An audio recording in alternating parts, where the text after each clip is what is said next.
Welcome, everyone. How are you today? I am having a great day. It is chess time. Happy Friday, everybody.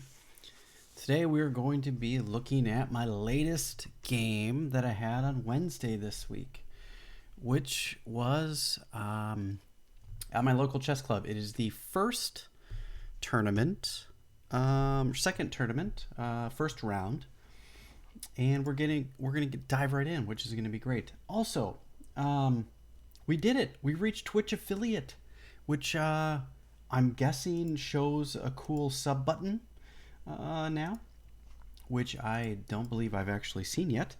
Let's go take a look. So I think you should be able to see it there. Let's go here and go back to Twitch on my own channel, not to the video dashboard. Unfortunately, channel should show me live, and it does, which is great. And there it is. Subs, look at that. Very cool. So apparently that comes with other perks and whatnot, which is great. We can have um, better, longer videos of the day and things like that. So that's pretty exciting, which is really amazing. And yeah, so thanks to all of you for making that happen. It's been really good. Oh, also, um, so I won some money on my last tournament of 2022, which was our late fall, early winter Swiss, and I won $7. Yes, for being the best Class D player because I was at 1344 then. And then this last tournament that I got was I went 2-2 on my last tournament, and I won money for that too. I won $15. So my next like four tournaments are paid for the club, which is great. So that covers like a quarter of the year, a third of the year, which is fantastic. So I'm pretty happy about that, which is really nice. But all right, we have gotten into this game. My game was the first round is always a tough first round because I am. If those of you that don't understand a Swiss tournament takes the two halves. It takes the full stack of players and it splits them in half, and it puts the bottom half with the top half. So I'm near the upper region of the bottom half of players in my club. So round one for me is always against one of the better players in the club. And this particular game was against Mr. Clark McCutcheon, who was a candidate master at one point in his life, which is pretty amazing. So he was over 2100, which is pretty awesome. Right now, though, he is sitting at 1900. So he's still a very strong player, and I decided to play my normal English Botvinnik setup, and he decided to play a King's Indian. A King's Indian defense, which is pretty amazing. So I don't get to see a lot of these lines all that often. A lot of people have been playing, these types of things or these types of things. And I haven't seen a lot of King's Indian defense yet in the English, so this was really good practice for me, which was great. I think here is where I'll start my analysis. And I believe, so we'll do during game. Oh, I also got a new keyboard, so if you see me making a lot of mistakes typing, actually you won't see it until I actually commit it. But I guess I don't even need to put that out there. But I got a new keyboard, and it's totally different than my last one. It's actually a US-based keyboard. So my Windows key works again, where my European keyboard, when I was playing Korean MMO, Lineage 2, for those of you that don't know, playing a Korean MMO using a European keyboard on an American computer. Get that. and it was easier for programming and stuff like that for that particular game. But all the keys were different, and it's laid out differently, so I was not used to it. Now I'm back to a US keyboard, so this one's new to me, and it's going to take a little while to get back to used to. So during the game, I remember thinking, I'm like, I got to a King's Indian defense, and I was happy to see it get a chance to play some of these lines. So we will say happy to see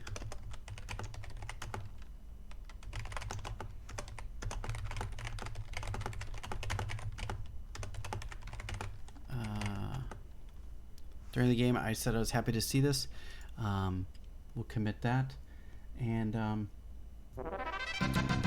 what? Subscribe with Prime. Scott F2, thank you so much. And that is amazing. So now does that actually, will that update? The goal says 1, but it should say 2, should it not? Maybe it takes a little while. We'll see how long it takes for that little sub thing to go up. I'm using Stream Elements for that, but that's interesting. So thank you so much for the sub. And I've got new alerts, as you guys can see down on the bottom, that come up, which is really cool. And yeah, we're making improvements now that we have the option to have subs. So thank you very much. That's awesome.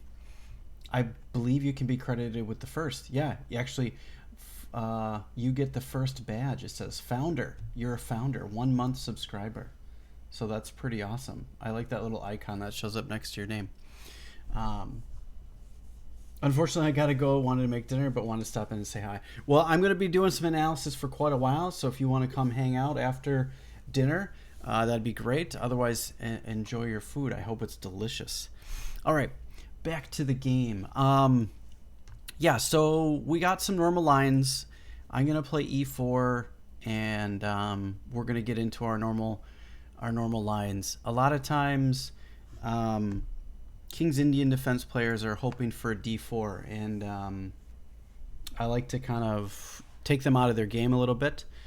And I have no intention of playing d4 unless it's very beneficial to me.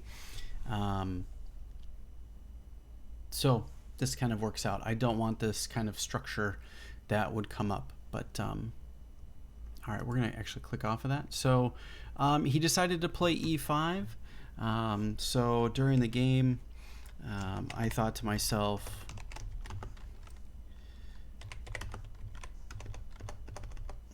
e5 is played, means some of my plans can revolve around f4, f5 if possible.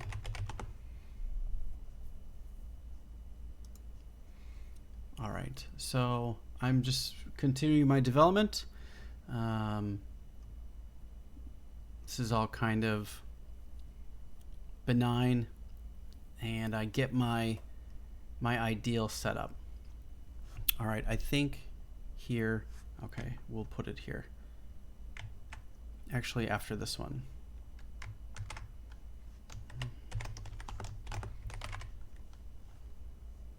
Nordovik, thank you. I appreciate it. Yeah, we made it, which is pretty amazing. It happened really fast. I was kind of surprised. I'm not really super familiar with how Twitch works. Twitch is a newer platform to me. I did a lot of my streaming and everything on YouTube previously. So though I've watched Twitch, I didn't really understand how to build a channel or any of that. So it's all coming in the right direction, which seems to be really nice. I have my ideal setup here.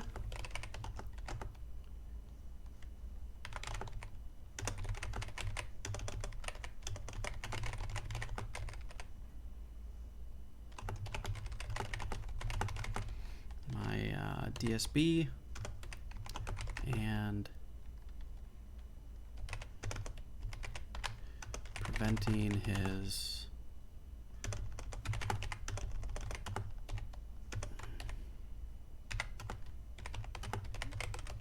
all right, so we got that. Experience helps, it appears. Yeah, I think a lot of my YouTube knowledge can transfer over to here, and 3 games behind on the annotation game.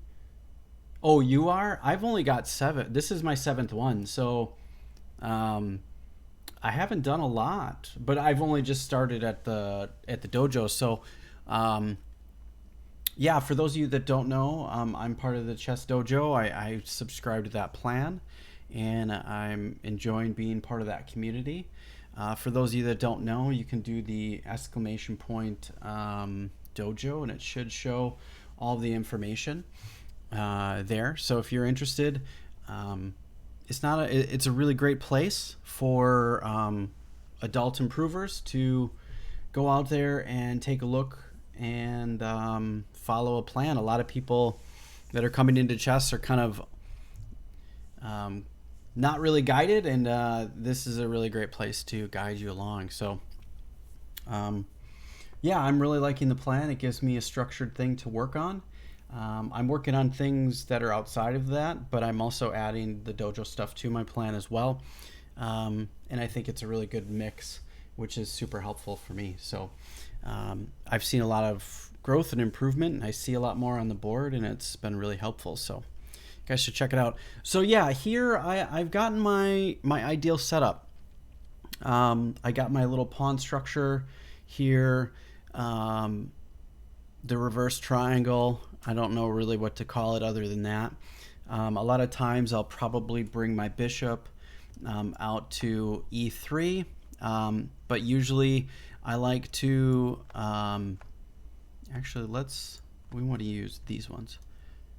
There we go. I'd like to preempt that by playing h3 and keeping them out of the g4 square. That way I don't have to worry about any of this nonsense with them coming in and harassing my bishop. And yeah, and it depends on where they decide they want to put their pieces. My plans might change based on what they do. Some of the cancel, nope. Some of the options here for, is it this way? No. No. There's a one of the options is putting a knight there. Yeah. One of the options is putting a bishop here. One of the options is putting a knight there. And yeah, the other option is putting a knight in here, plunking a knight in right away. And then with the idea later of pushing f5. So black has a lot of options to consider in this particular position. A lot of you might say, well, I want to put my bishop out here too to have this pin, but it's not ideal because it's easily kicked, and you can just, if you move it back, it gets trapped, and we don't want to do that. So there's really no point to do that. I have no intention of bringing my bishop in, but one of my plans is to bring my bishop to here, bring my queen here, and then secondarily bringing my bishop out to here afterwards, so we can trade off this dark squared bishop. That is one of my plans. So things to consider. All about the gyro or gyro, depending on how you pronounce it. Just finished a ladder game. It was a solid tactical understanding and remembering of a couple example games in terms of king safety. Nice. Welcome, first time chatter. Thank you. That's amazing. Always good to get some wins. Always. Okay. Yeah. So you guys kind of get some of the ideas here. He decided to bring his bishop out to e6. So there's a few options here. I played this one because I still want to keep control of that square. Oh, I wonder if it does it this way. Does it mark it red? It does. That's so cool. Undo. Oh no, what happened? Okay. Nope, we don't want to save that. Oh, okay. Apologies. This is, yeah, so sorry, I kind of messed up here. We're going to start our prep here. All right, so DG.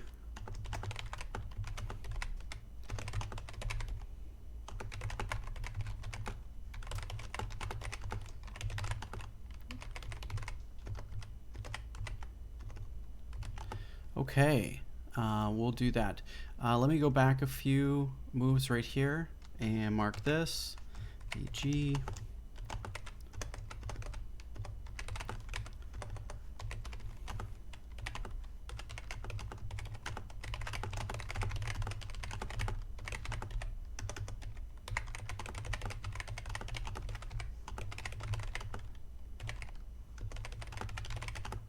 All right.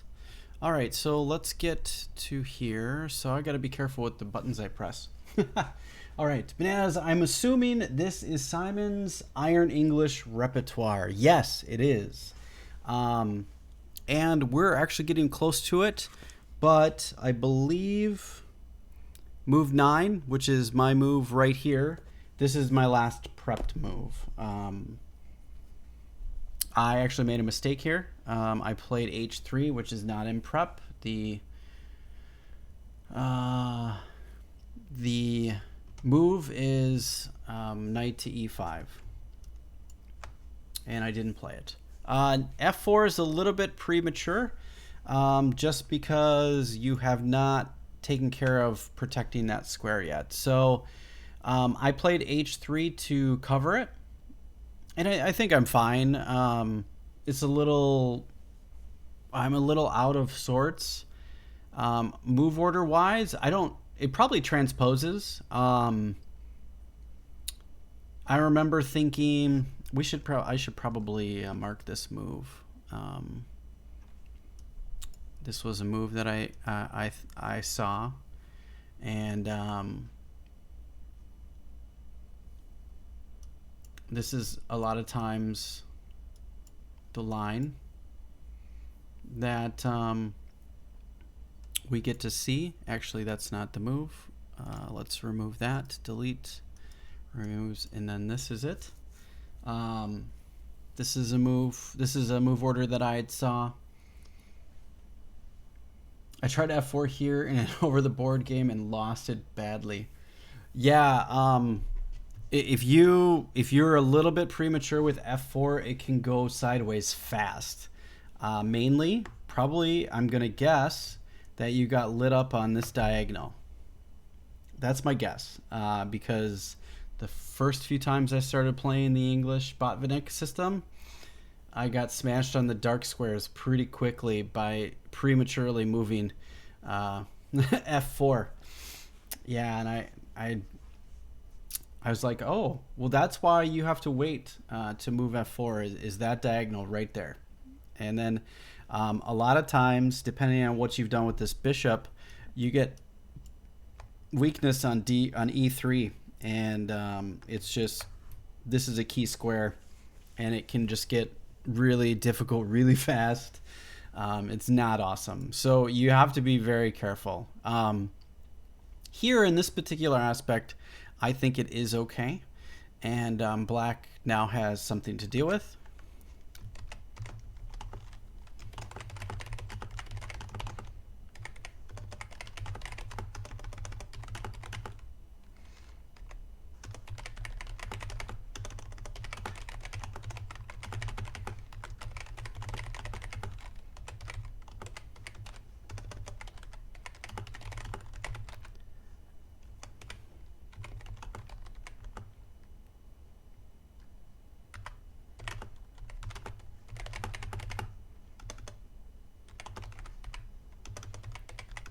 All right, so I saw this line. I like this line.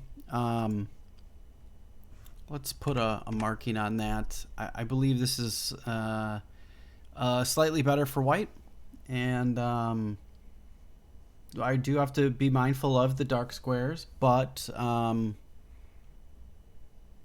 it's possible that all these things can come true, and I think we're okay. This one I think is fine. If you do it really early, it's not amazing. So the other thing that I saw was I just played this move, which I still think is good. I delayed moving this particular thing and or delayed putting my knight into e5 because I didn't want to have it taken right away. But because of that, and I saw this.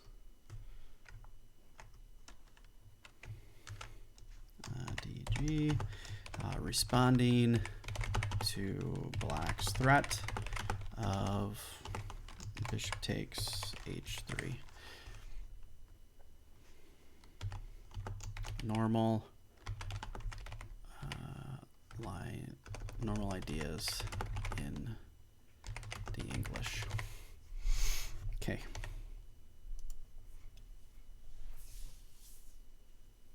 It does, yeah. H3 is a good prophylactic move if you're not really exactly sure what to do. A great idea is to play H3 because chances are you're going to have weakness on G4, and it's best to just take care of that. So now it's not even a problem.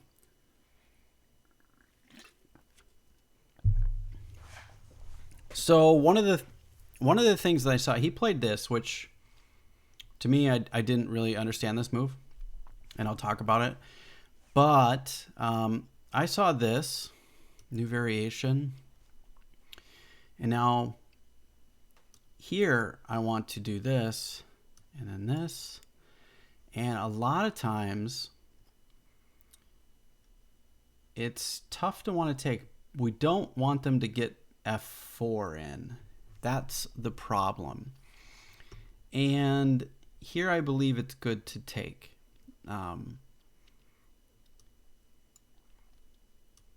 And I think we're okay here.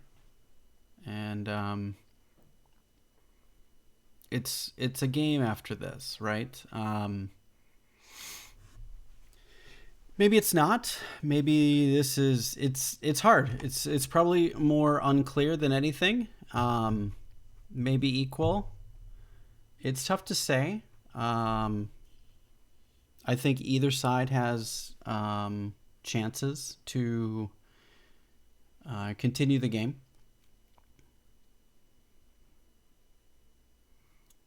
Iron bishop takes f5, g4.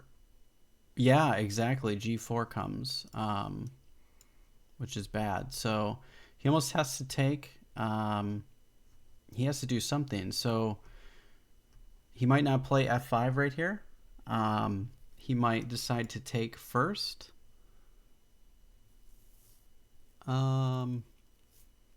Yeah, he can't play that line. That is what I saw on the game. Let's do a new variation. And I saw with f5 coming after.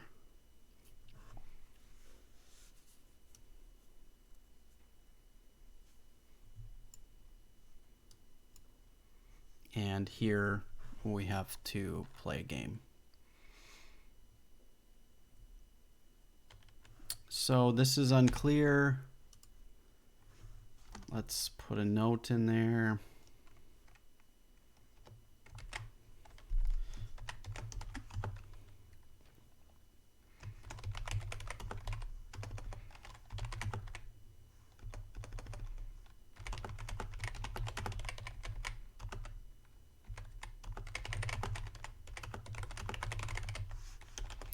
And either side has chances. White has to be mindful. White has to be mindful of the stronger center. Actually, of E and F pawns. Okay. And let's go back to F5. I saw this with takes. And it doesn't matter what he takes with. He has to take. All right, we'll just mark this DG.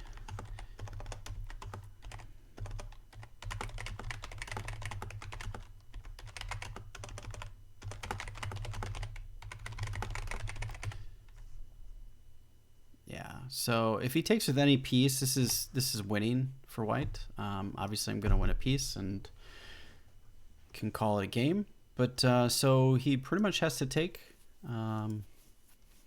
This way is forced, but now my bishop is open. So, and I think we can do this. I didn't really calculate any further than this particular move, but actually let's kill this after. Delete remaining moves.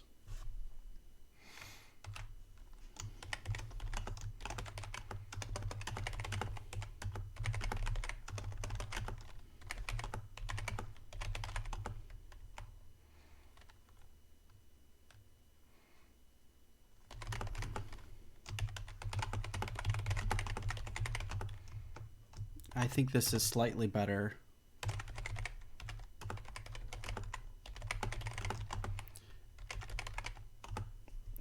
Slightly better for white, I believe. So let's do this and mark that. There we go.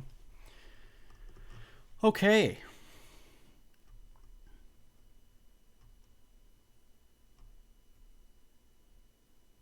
And that is all after this move. Now, instead of h3, though, I need to go back a move because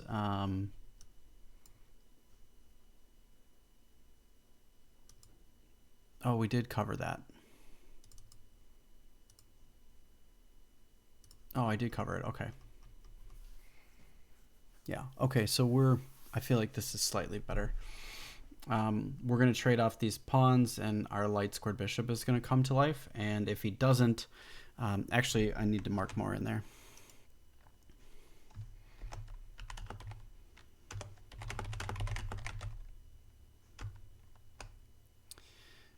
If the f pawn is not taken, we are playing pushing f5.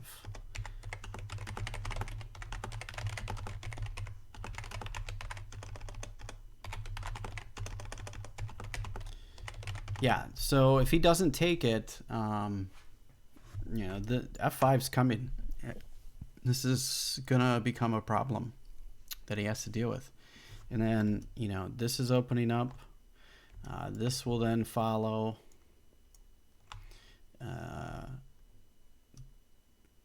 Then we can push these and get our knight here. Yeah, we can double up our rooks. It's gonna get tricky fast for black.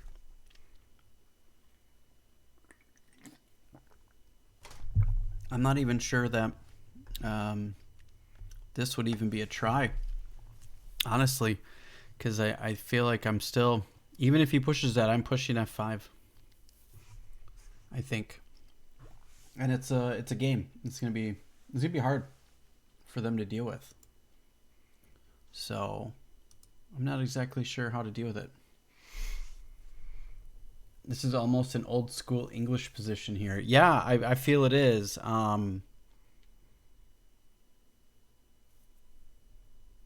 Yeah, a classic queenside attack with a kingside clamp. Yeah, I mean, if I have to, like, I can switch over to the queenside really fast. That's a really nice thing about playing the English is I can play anywhere on the board and I can just kind of hold it all down and go wherever I want. So you're going to see that, as the game progresses, I actually get a pretty menacing queenside attack, which is kind of cool. So, all right, let's go back. Where were we? All right, so I'm stopping them, responding to their threat. Bishop takes h3. We want to keep that. And he played this move, and I don't, I'm not sure what it really does. I remember thinking during the game,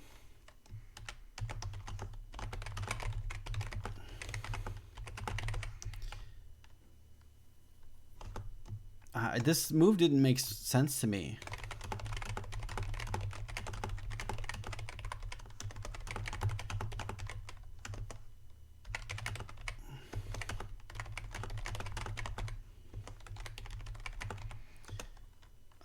I felt it was ready to like support b5, but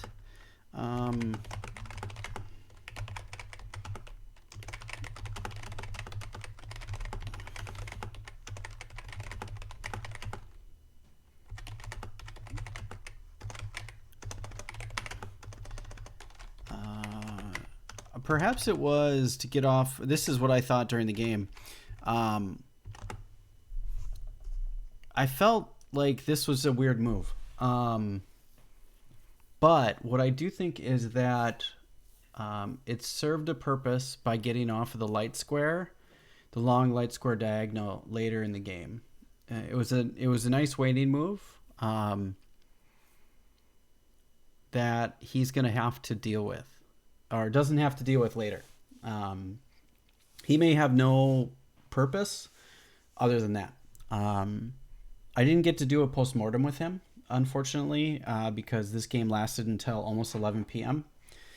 This was almost a 4-hour game. I had less than 2 minutes left on my clock, and I think he had, let's see, he had less than 8. So at the end. So we definitely used all of our time, and it was well into 3.5-hour territory. So I was pretty fatigued, and I was in a time crunch at the end. But here we're still smooth sailing.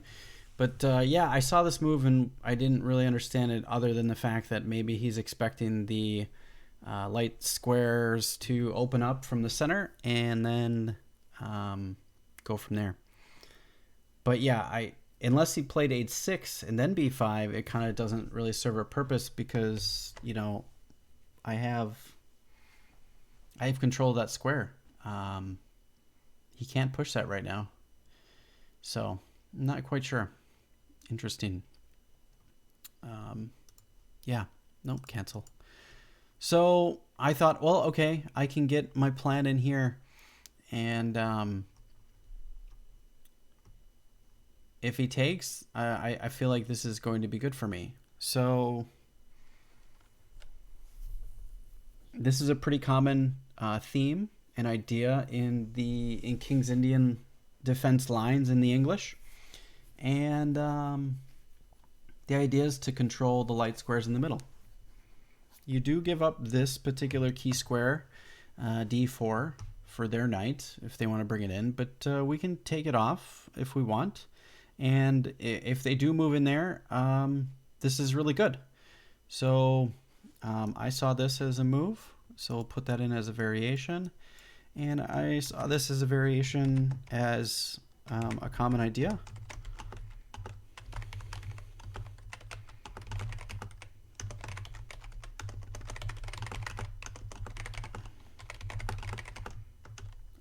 If they bring in their knight,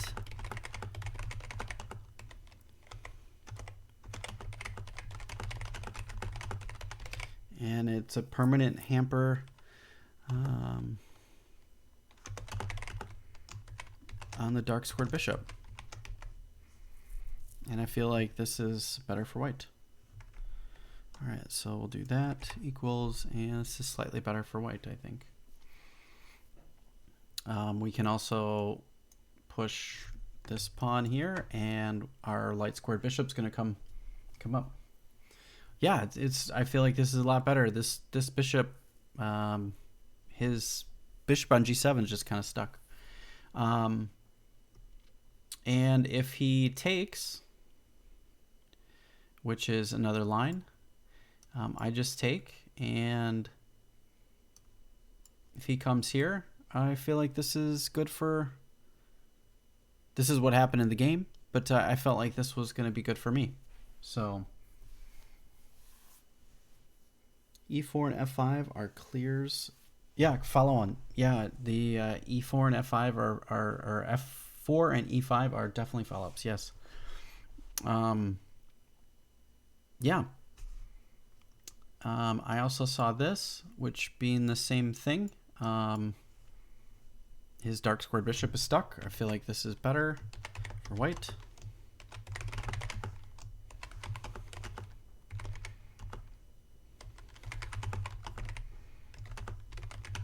Anytime you can get this is good. And I've had it happen in a few games. Not over the board yet. And I feel like this is definitely slightly better for white. But he came back here, which I fully expected, with the idea of pushing c6. And that's exactly what he saw. So, and I saw that all the way from here. So if he doesn't take, though, if he does some other move like a6, which I saw as a potential move, all right, I'm going to follow up and bring my knight in here, and I feel we're doing really well. This looks really great. If he comes here, we're just going to do this, and we'll go from there. I'm not exactly sure what he was going to do in this particular instance, but I saw this and felt even if he came here, I felt like I'm okay. We just come back then.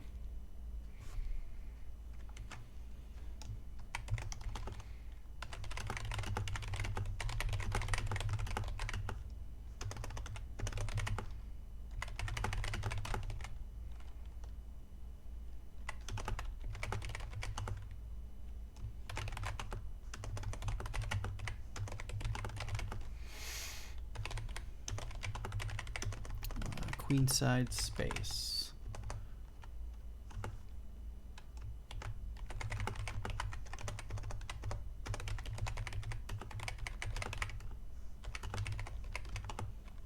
I still think that this is a little, pretty slightly better for white. I don't think we would go to a4. That wouldn't make much sense, I don't think. But we can think about coming back and then pushing d4 maybe, if we wanted to. I don't really want to. I want to leave that bishop back behind e5, so we'd probably just leave it there, and then move knight to e2, and then consider continuing our kingside expansion, right? So yeah, the knight definitely moves around and around in some of these lines. Yep. Yeah, exactly. It could go all the way around to f3 if it wanted. So we could come here, here, here, here, here. Yeah, we definitely, it has tons of options, and I'm okay with that. Let's delete anything after that. I didn't mean to make that extra move. All right, let's go back. So knight d5, I saw these things and felt I was okay. This is exactly what happened in the game. And I figured, what better time to finish my development?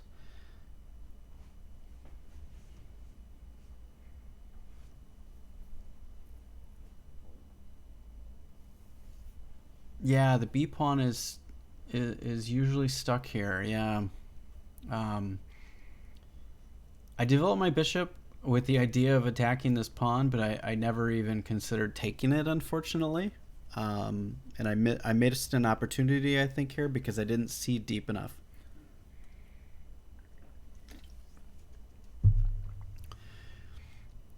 So I think I can take this pawn after this, but I don't remember the line. Somebody was telling me about it, so I'm not going to put it in my analysis. We'll look at it later. But one of my pluses in my club was telling me I had a chance to win this pawn outright, and I would have been fine. But and now he's putting the test to me.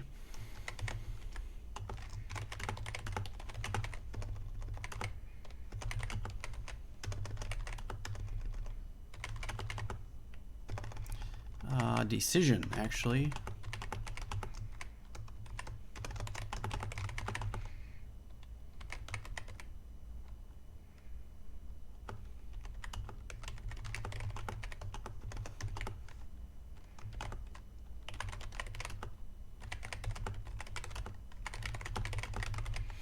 I did consider either one, either taking or not taking.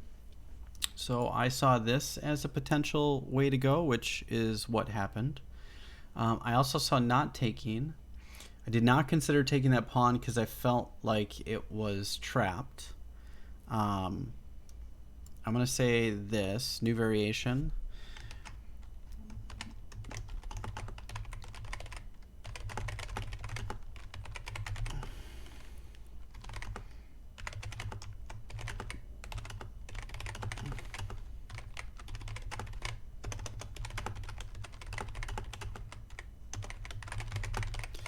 Um, I did miss this during the game, so this was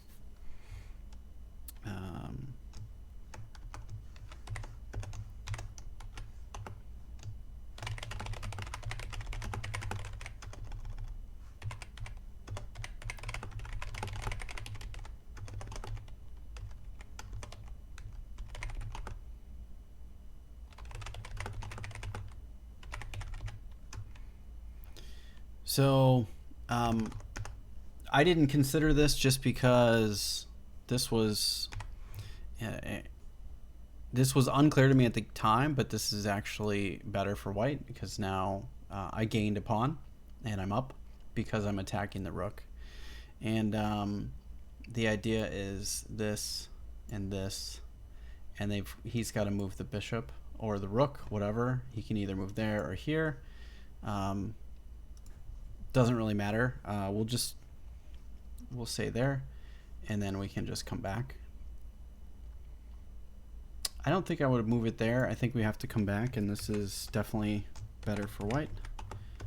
I didn't see this during the game, so we'll make this as an annotation.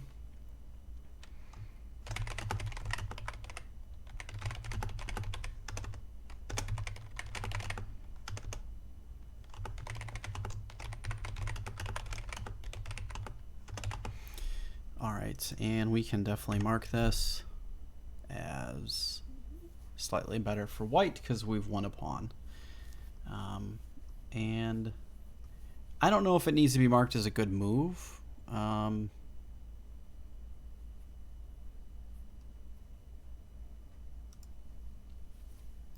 felt like this got trapped after pushing b6.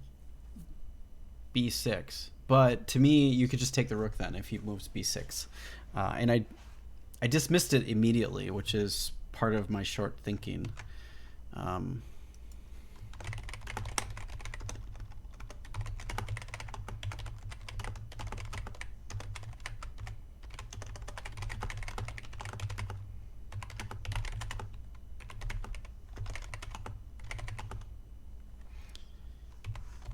I mean, this was a basic, simple tactic I should have seen and won, but I missed it. So it happens. It happens. What are you gonna do? Not much. Not much we can do.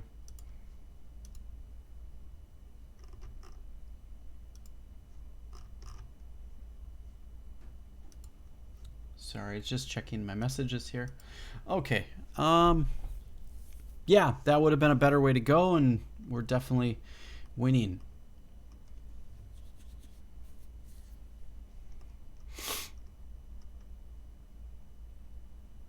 Yeah, I could probably even take the rook here too.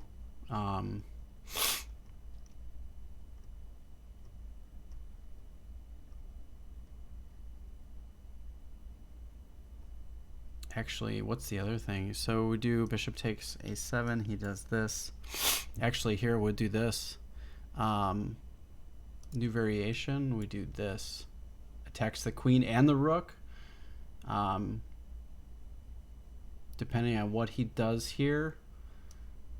Let's do this and come back. Still, I think this is winning. Slightly better for white. Still winning the pawn. 7 a.m. Dojo Liga game. Good luck in your game tomorrow. I hope that you do well. So play strong and may the tactics be with you. Thanks for coming to hang out.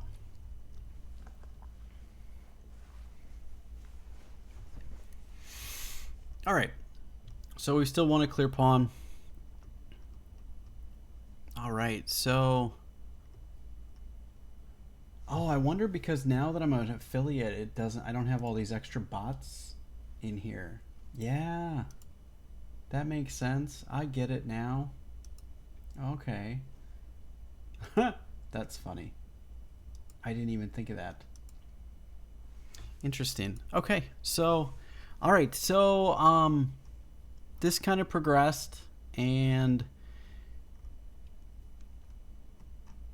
I decided to take. I thought taking was better.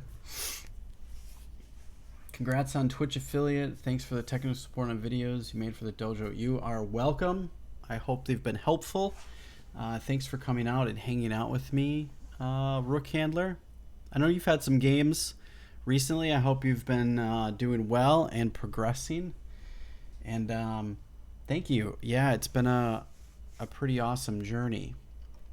So he took to get the strong center. This made a lot of sense, but he was also attacking my pawn at the same time.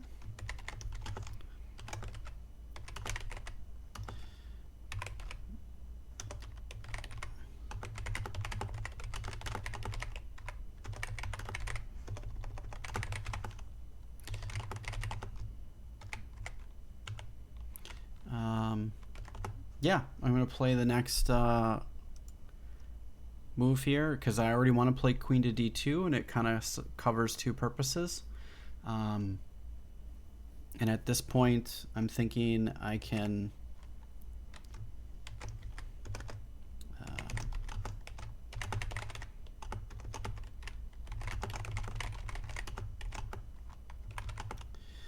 I'm thinking that I can push b3 and then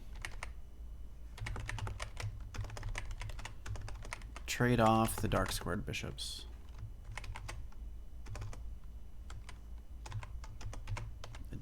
Trade the DSBs. So, yeah, here, this is my idea. So, that's my plan. A lot of times you want to weaken their king side by getting rid of that dark squared bishop, and it'll be a bishop and a knight against two knights, and I feel like this is all going to open up. I feel like I'm doing pretty well here, and I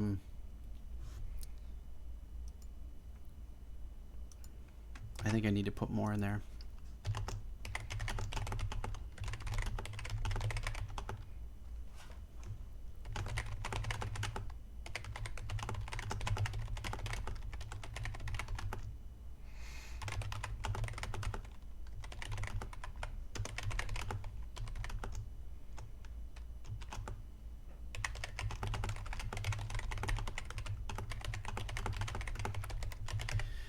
Yeah, I feel like it's pretty equal at this point. I like my position.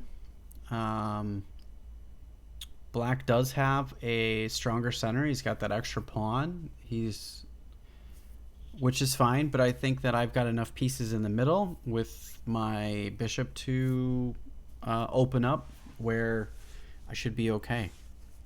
And he plays d5, and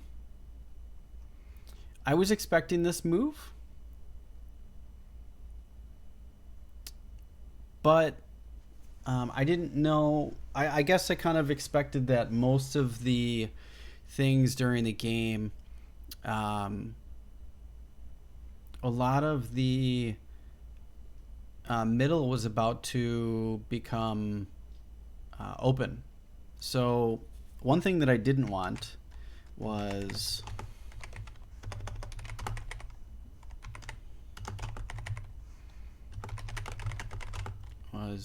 d4,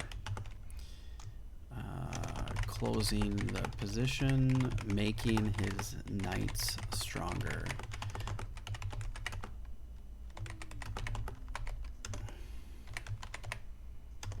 So I was pretty much almost forced. I was almost forced to trade here.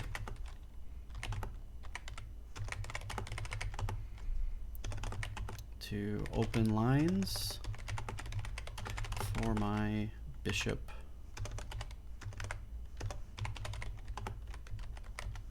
My bishop pair.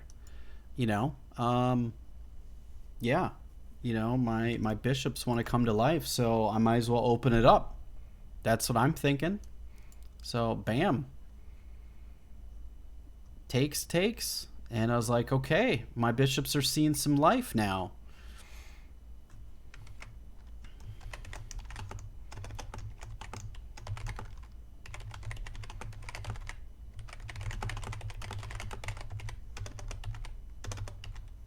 So my bishops are starting to see some daylight, which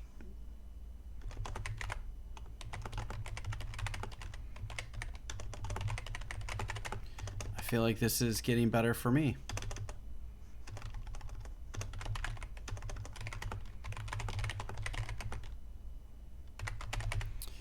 All right, I feel like this is coming back into my favor, right? I feel like this is slightly better. My bishops are about to come to life. One thing that I do have to be careful of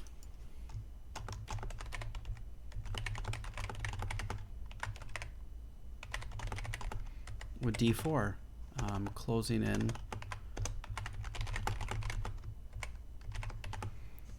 My DSB, but you know, even if he did that, I still have chances.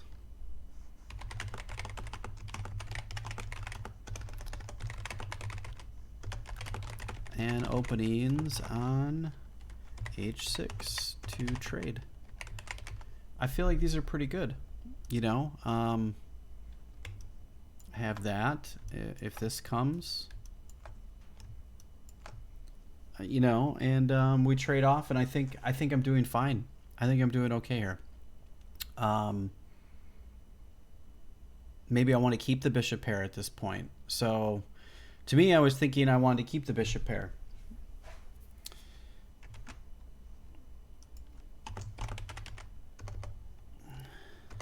Also thought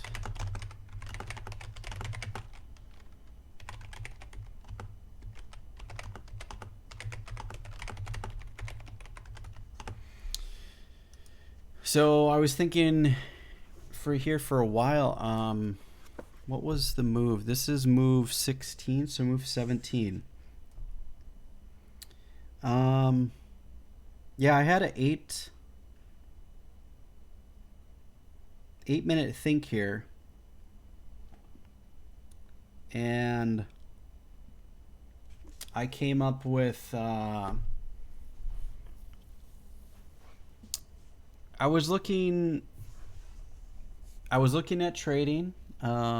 This was a variation, so we'll add this variation. Takes. Not taking and doing something else like cancel like this.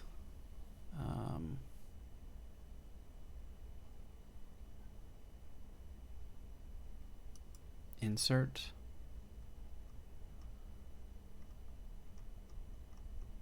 All right, so and then I saw this. So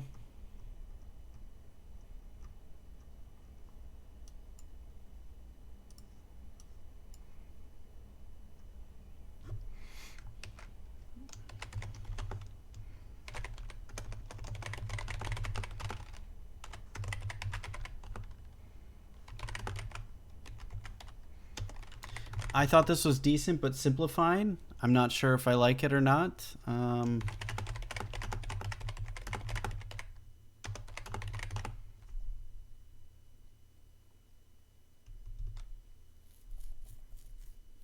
Yeah, that's the problem with that.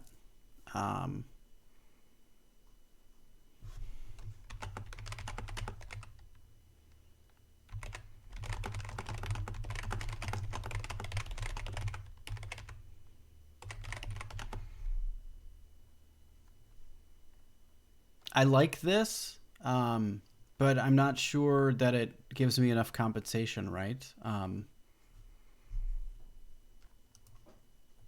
I feel like it's equal though, even with losing the pawn.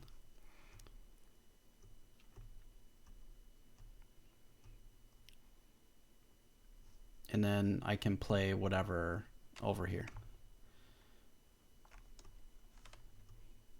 He probably wouldn't do that. He would just take. I didn't see that during. Yeah, he wouldn't take because that's still there. Takes. And now I have to protect it, which I'd come up with whatever. Yeah, I'm not sure. These are just things that I saw during the game that was in my head that I was considering. I feel like this is slightly better for white.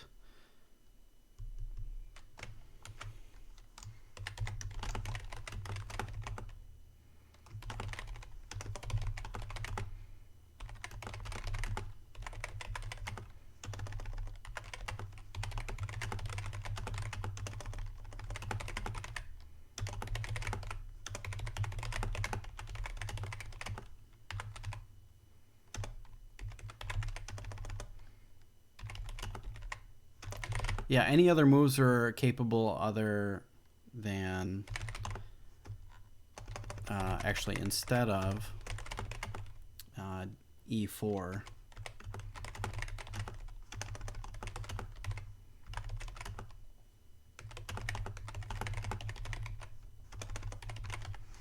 So I think it's still slightly better for white, but I just there's too many things going on, and so actually, to be honest with you, it's probably more of unclear than anything. Um, but those are the things that I was seeing during the game.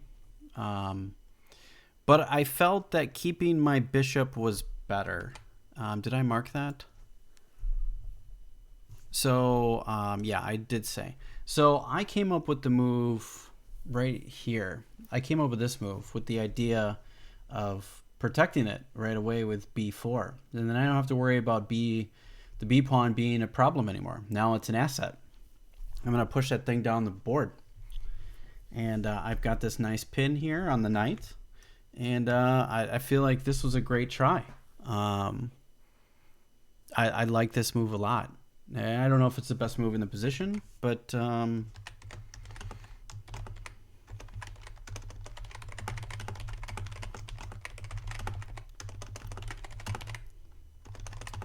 I really like it.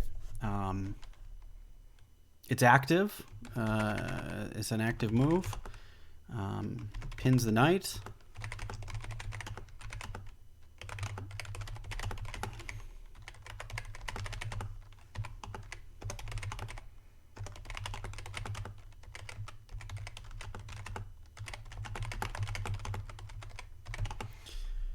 Yeah, I feel like this is a really good try. I feel like this is slightly better for white right now. Yeah, I really like this move. There's so much going on, and I felt like this was really my best try. It gave me everything that I wanted. I got to hang on to my bishop pair because I felt like he might consider pushing these pawns, and I can blow up the center. Um, and I felt like these pawns are big, but I felt like they could easily be handled. One thing I just have to make sure to do is never push d4, so he can lock down the center. I'll wait for him to do whatever and make a change.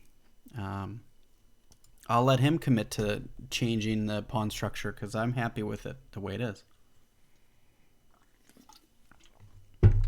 I should put that in there.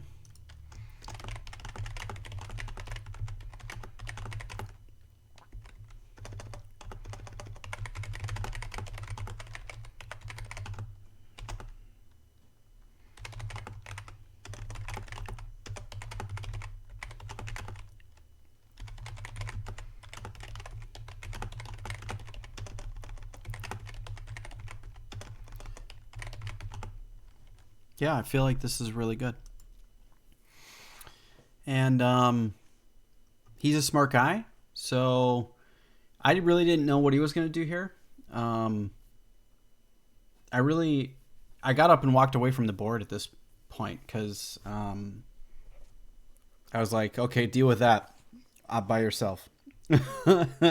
um, I felt like it was a pretty good move. But he only thought for 4 minutes. This is the first time I really got up from the board and walked around to go check out the other games. Other than that, I had to go use the restroom once. But yeah, I was kind of surprised. I thought that he would spend more time um, thinking here, and he didn't. He only spent 4 minutes on this move, which to me I thought was not enough. But he kind of paid for it a little bit coming up, as you might have expected. But yeah, he played this really fast. I mean, it makes sense. It's a decent move, and yeah, I think it was. I mean, it was all right. He got out of the pin. He can now move his knight, and things would be fine. I didn't really know what he was going to do here. I wasn't sure how he would best meet this. And I honestly didn't even consider what he might do, which is not good thinking. I should put that in my notes.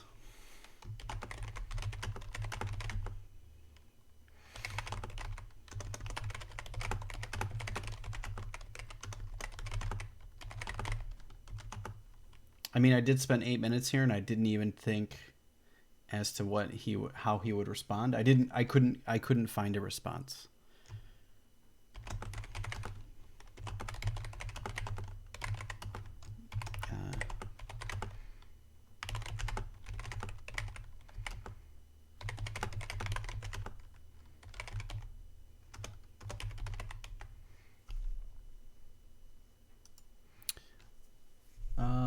Rook to b5.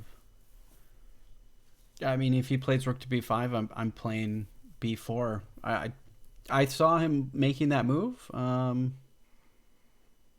saw him moving his queen. I saw him doing something else. Yeah, I mean, no matter what he does, I'm pushing b4, and my bishop is protected, and I've got this pawn that's coming. So,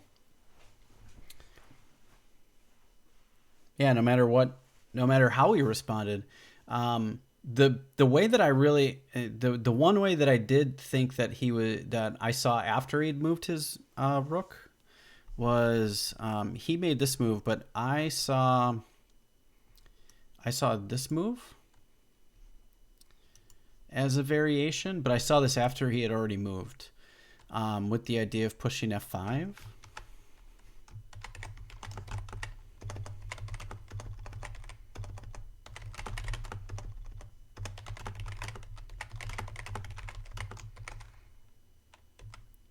Rook f, d8.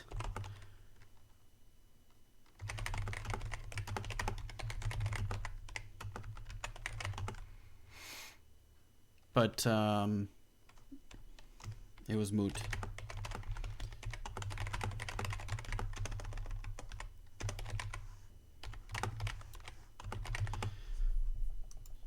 So yeah, yeah, I thought for sure that he would want to. A lot of the things in the King's Indian defense are pushing f5 and then f4, right? But I'm not sure. I'm not sure at all. It's interesting. But he could have did that after. He could have did it after too.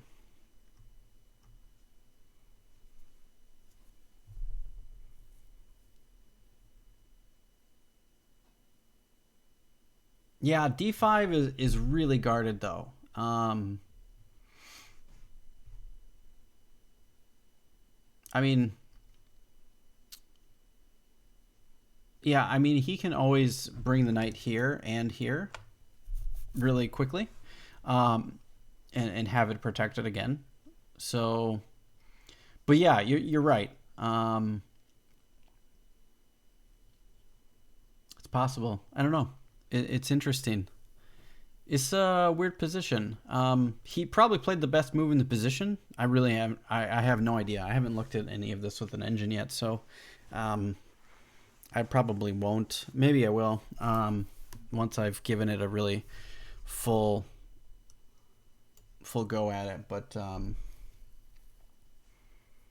yeah, it's an interesting position.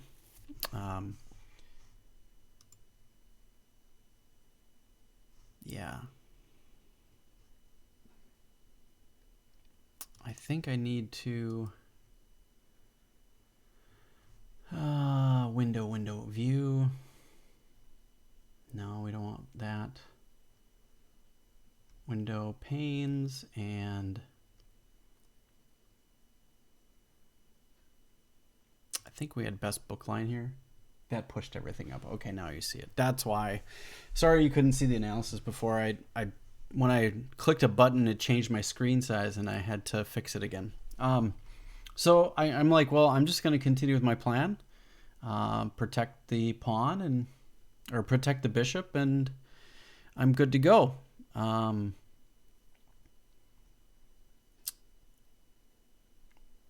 think I'm okay. Everything seems to be doing all right.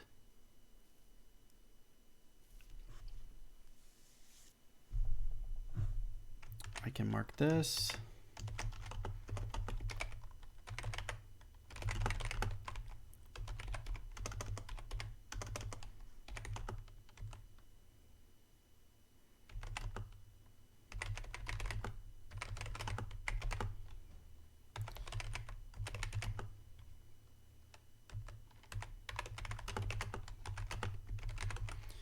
So yeah, I feel as though I'm doing all right here, and I feel like I'm slightly better. Even though he's got a stronger center, it's kind of maybe not. Um,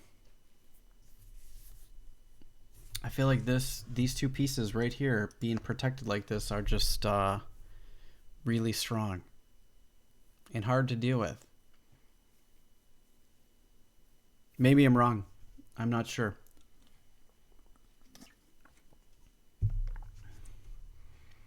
And he played e4. I'm not sure what else does he potentially have here. I really, the only move that I considered that he was going to play here was this. That's it. That's the only move that I saw, and protecting this pawn. And I thought, well, I needed to get my rook out of the way, and all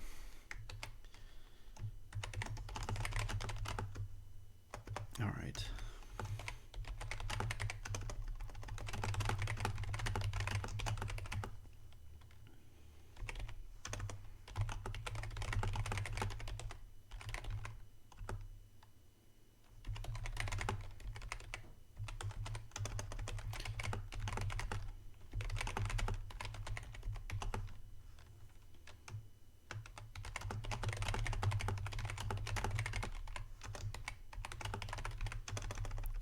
DSB coming to life.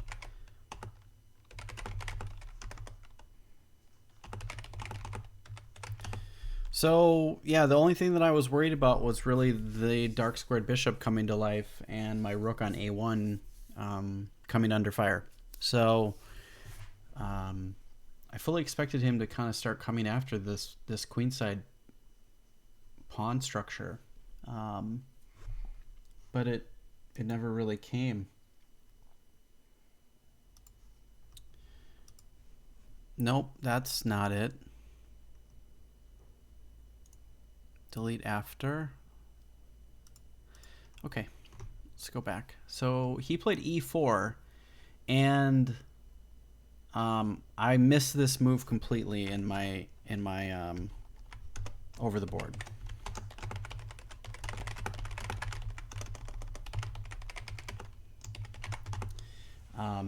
Can you guys see what the issue is with this move for me?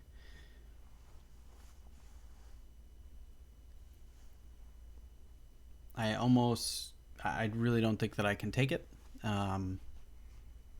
because if I do take it, long diagonal, yeah, here's the deal. New variation. So I saw this and hitting that guy and that guy, and this is certainly winning for black.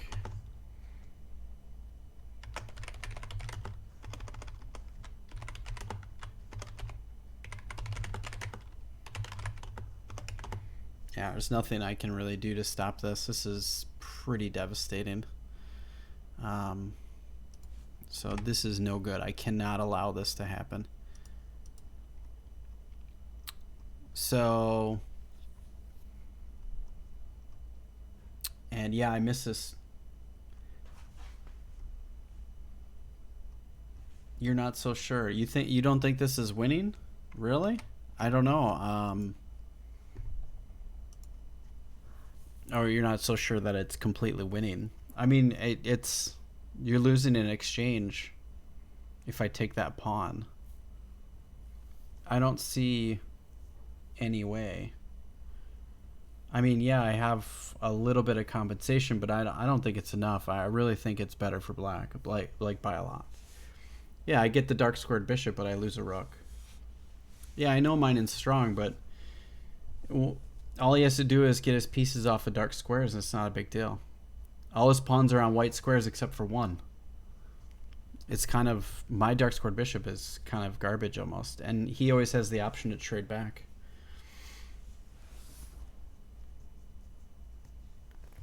Yeah, I lose the exchange, Yeah. So this is what I saw. So cancel. Where was it? Yeah, I have to move my queen, or I can take it. This is just not good. Yeah, this is, yeah, principle of two weaknesses. I don't know. Maybe there's something here I just completely missed. I mean, we can look at it. Um, I just feel this is just devastating. Um,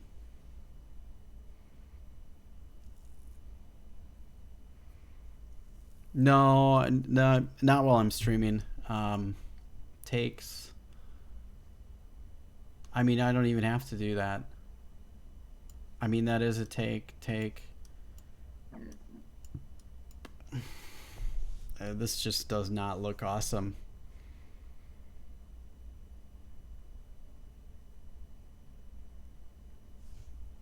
You don't even. I mean, you don't have to, but.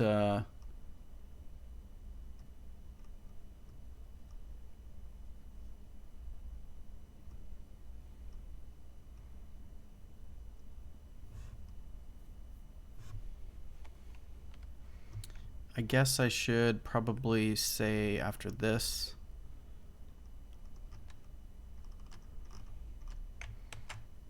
AN. Whoops.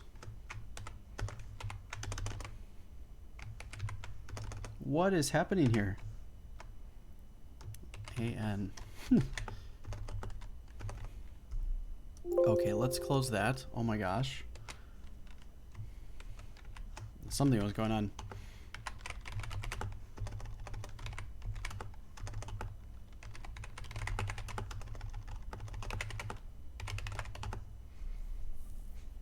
Yeah, up in it.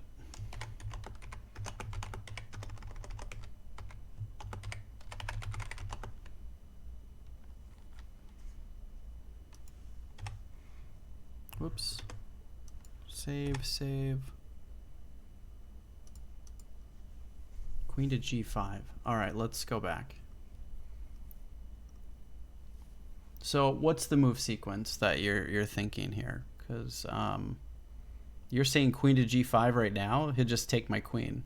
It doesn't work.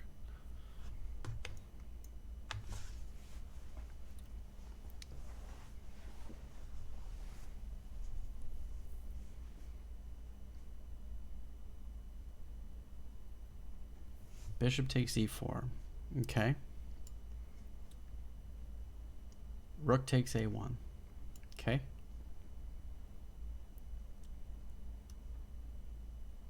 Oh. All right, cancel.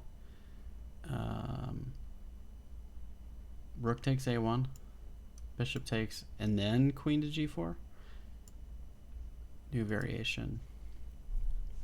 You're still down in exchange.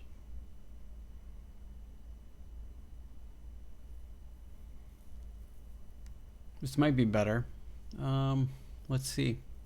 How do we evaluate this? What is this? We're down in exchange, but is this enough compensation for the rook, for the exchange? Maybe. Maybe not.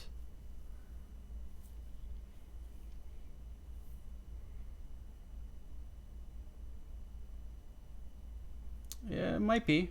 Yeah, there are weak dark squares, but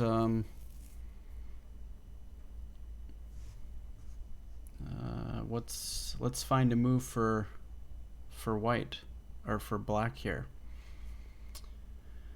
Knight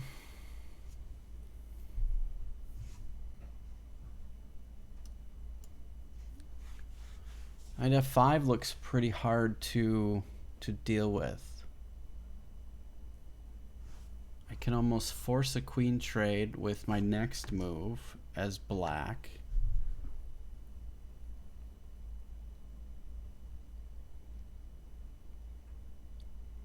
We're controlling that bishop pretty hard with this knight.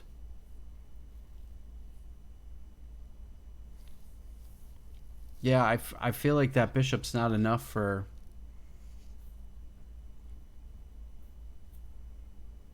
I don't know. It's an interesting line. Yeah, g4 just weakens your king side, and the dark squares, maybe not a good idea. That might cause some more problems.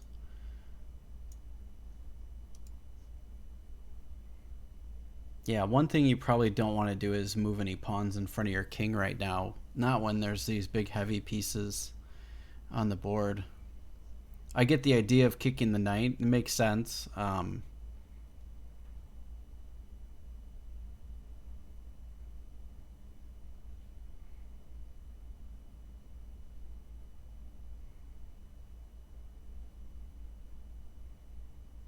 But even so, we can come here and then here. G4 is just weakening, I think. I know you have a dark scored bishop, but I don't know. It's super unclear.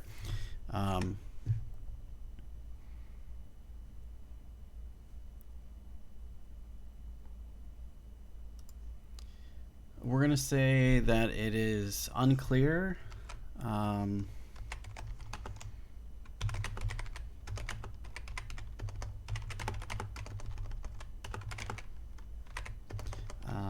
My gut tells me there is not enough compensation for the dropped exchange. It's unclear, but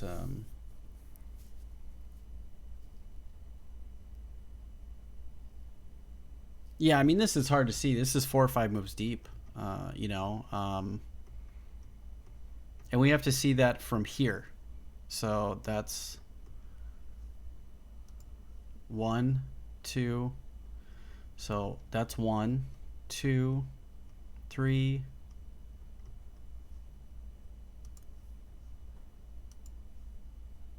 4. That's 4 moves right there. So it's starting to get, like, to see this and then evaluate this position all the way from here. That's starting to tax my head calculation wise. I'm not gonna lie about that at all. Definitely difficult for sure. It's an interesting line. I do maybe it has some really strong chances. I'm not sure. That seems that all of that to me, as the way my style of play, that seems like a risky line. Maybe it's a really good line. I'm not sure. Yeah, and seeing this from the game, so we're on move 19 right now. So we see that right here. Yeah, 19. Let's see, move 19. On move 19, when I played rook to b1, which was my move here, I have an hour left, 64 minutes left on my clock. So could I sit there and evaluate it stronger and deeper? Yeah, probably. Just seeing this first part, that to me was enough to say this principle of 2 weaknesses. Is it shift? Whoops.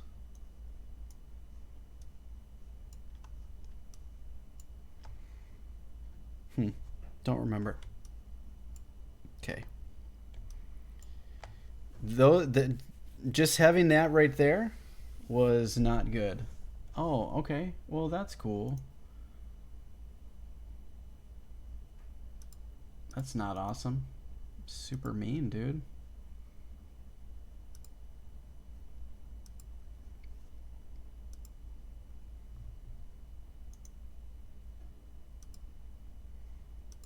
All right, there you go, buddy.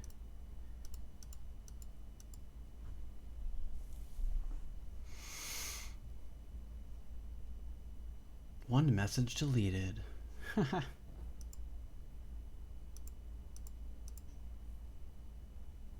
That wasn't very cash money at all.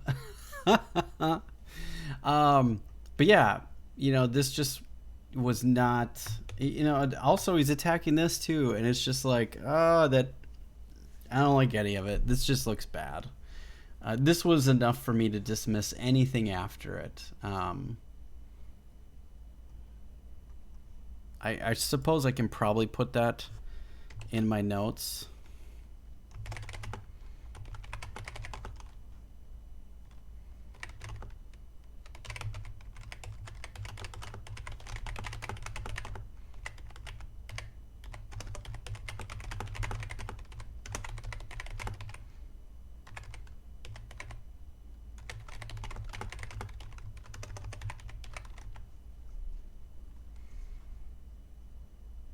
Yeah, there we go. So I put that in the notes. This move alone was just enough for me to be like, I don't need to invest a lot of time here. And maybe that was poor thinking. Um, I just didn't like it. So I just got out of the pin and said, okay, I'm not going to deal with this. I figured this was the easiest response to all of that.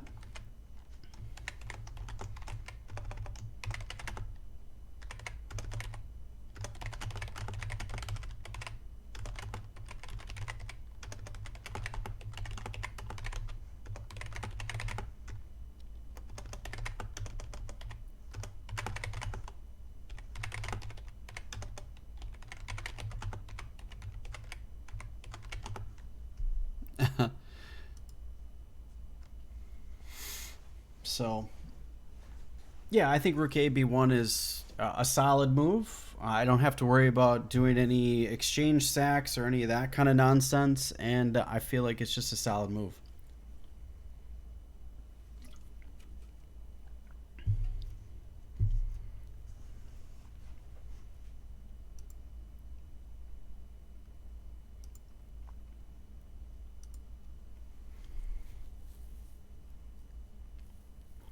Yeah, this is an interesting position at this point.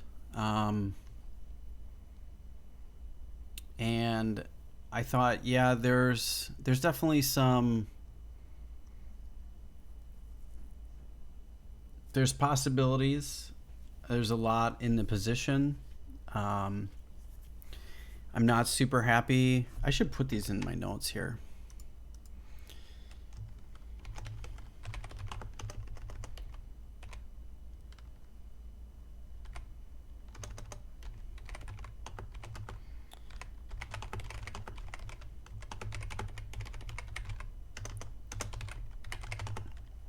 I think there's a lot of opportunities here.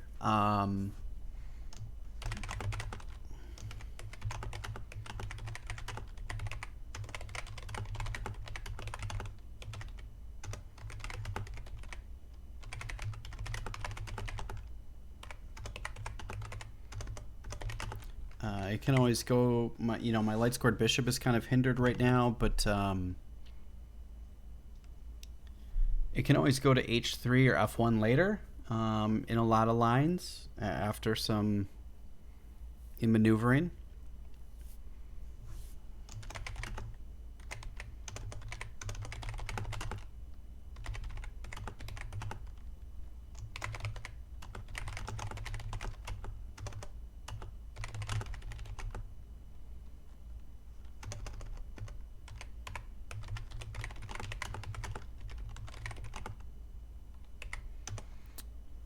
And this was really the first time I took a full, like, kind of a full evaluation of how I'm doing in the game.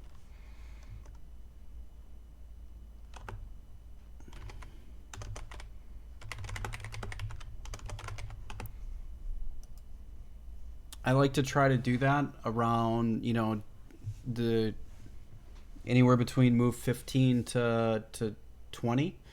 Um, take a step back. I usually will get up and walk around, go look at other games, and try to take my mind off this game. When I get to that point where I feel like it's a good time to disengage and then come back to it with a fresh set of eyes.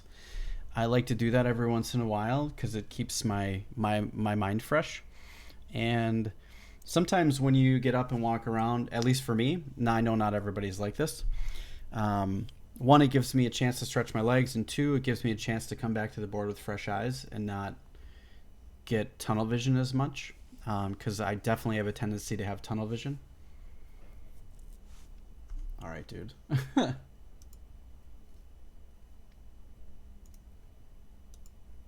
Peace out, homie. The band hammer has struck. Bye, buddy. You're also a walker at tournaments. Yeah, I feel like there's a lot of people. I try not to do it often. Um, I don't like to. I like to be in my game for most of the game. And for me, I like how he waited. Like he like waited. Like I timed him out and gave him a second chance even. And he waited his clear 5 minutes and then still wanted to come back and say something else. Trolls are the best, man.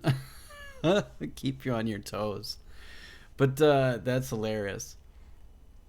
I have been told I look like David Cross before too. Now, if I had no hair, I could totally see it. He is a patient troll, yeah. A chess troll. A perfect chess troll, right? They're all patient. But now you gone, sucker! But yeah, I do like to get up and walk around. I do have an interest in chess in general, so I like seeing the other games, right? Watching the other games is fun. And for me, I use it as a way to take my head out of my game and then come back to it and look at it without tunnel vision. And I do that I try to do it once or twice, maybe 3 times during a game. Unless obviously I have to do a bio break or something like that, but I'm not usually walking around. Yeah, decompression. Yeah. Definitely need that. I do anyways. I know there's a lot of people, there's guys at my club that will sit there the whole time. They won't even get up and move at all. And first of all, the chairs that we have at our club are garbage. So they're not comfortable at all. And these guys are much older than me, so I don't know how they do it. But I have to get up and walk around just to stretch, just alone. But yeah, everybody does something different. I got to get up and walk around a little bit. I don't even really look and dive into their games. Sometimes I just note positions and interesting positions. There are a couple of my friends there that I take a little bit more interest in their games because I know that I'm their training partner and we're going to talk about them. So I'm kind of interested to see how they're progressing. But apologies. All right. So yeah, here's the first time I actually took a walk away from the board and then came back and looked at it with fresh eyes. And when I came back, this is move 19. And I got up and walked away for like a good 3 or 4 minutes. And so this move took me 10 minutes. But he played his move like almost as soon as I got up and walked away. And I was like, well, I'm away. I'll come back and look at it. And he played the move that I was expecting a move before he played e4. So he came back and played knight c6. And I thought, oh, okay. Well, that's fine.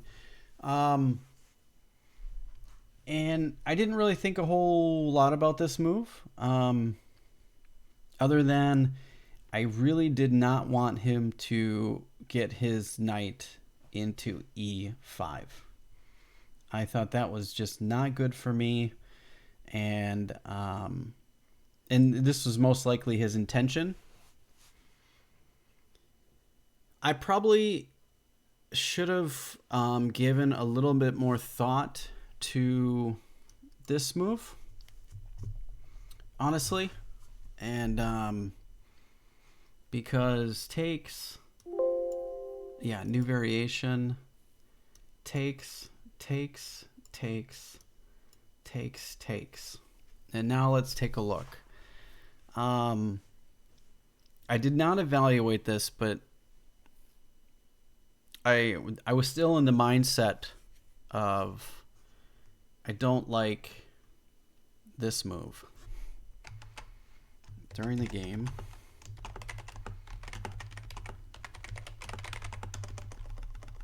I didn't look further than this.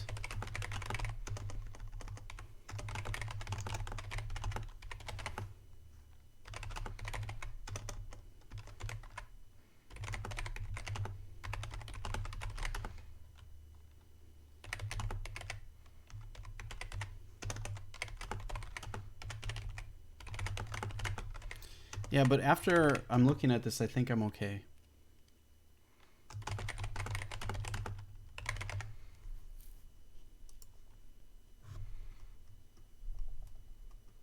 And let's see where we're at. So it's now a bishop and a knight versus a bishop and a knight, and against two rooks. So it's even. And he's got a 4 versus 3 pawn majority, and I've got a 2 versus 1 pawn majority. So let's mark that down. And we're going to say annotation because this is extra afterwards.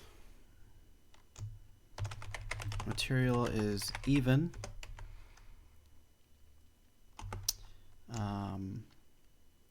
2 versus 1 pawn majority on the queen side.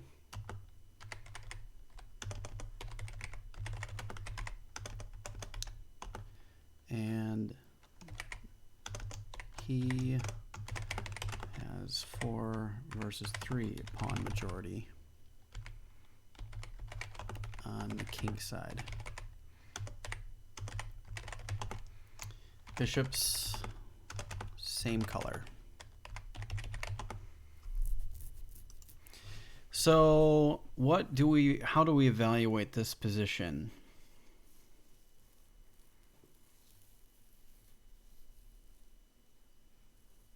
I feel like it's equal, looking at it. I think like maybe we're getting into drawish territory.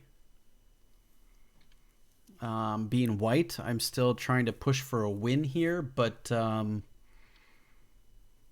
I didn't, to be honest with you, I didn't go any further than knight takes e4 because I still had tunnel vision from the principle of two weaknesses. So I didn't even consider this being an option, which is a problem. Tunnel vision's a thing, so that was a big problem. Now, to be fair, I'm in my head, I want to win. But I am playing a person that's rated 400 points higher than me, or more than 400 points, and used to be a candidate master, so he's got some skill.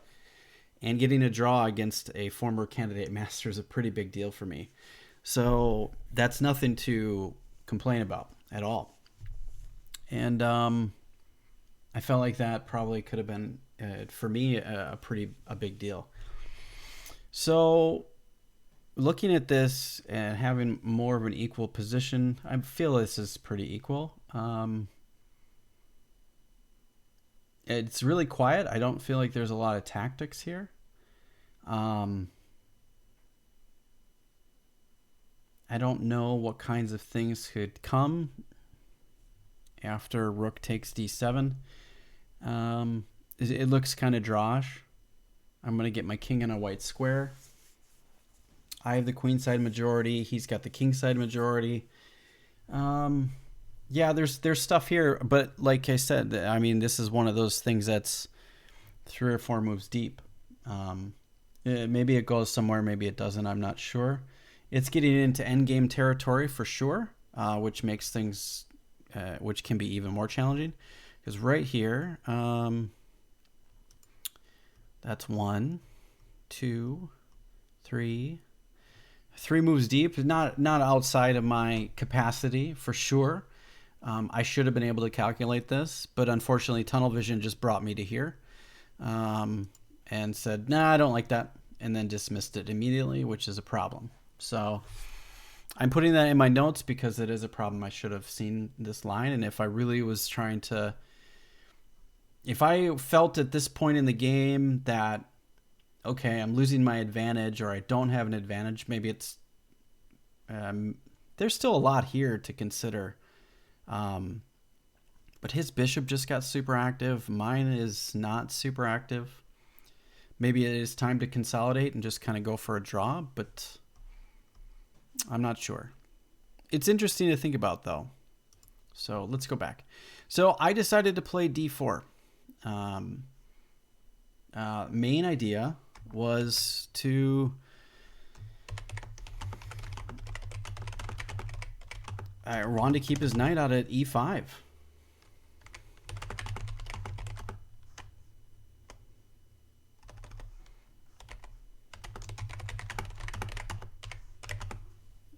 I didn't like it. Yeah. Yes, I'm playing. So in the US, I don't know if you're all from the United States or other countries, but in the US, we play a lot of Swiss tournaments. And in Swiss tournaments, like I had explained at the beginning of the video, they take the top half of the players, and I apologize if this is routine for a lot of you, but you take the top half of the players and you put them with the bottom half of the players. Now, given my rating of 1490, I'm closer to the top of the bottom half of players at my particular club. So a lot of times round one is playing one of the first 5 to 7 hardest people in the club. So round one is always a super challenging day for me. So a lot of times I end up losing round one. Now it's a ton of great experience, which is really great. Now my last tournament in 2022, which was in November, same thing happened. I was paired with a 1750. I believe that's what he was. 1750? Let's go back.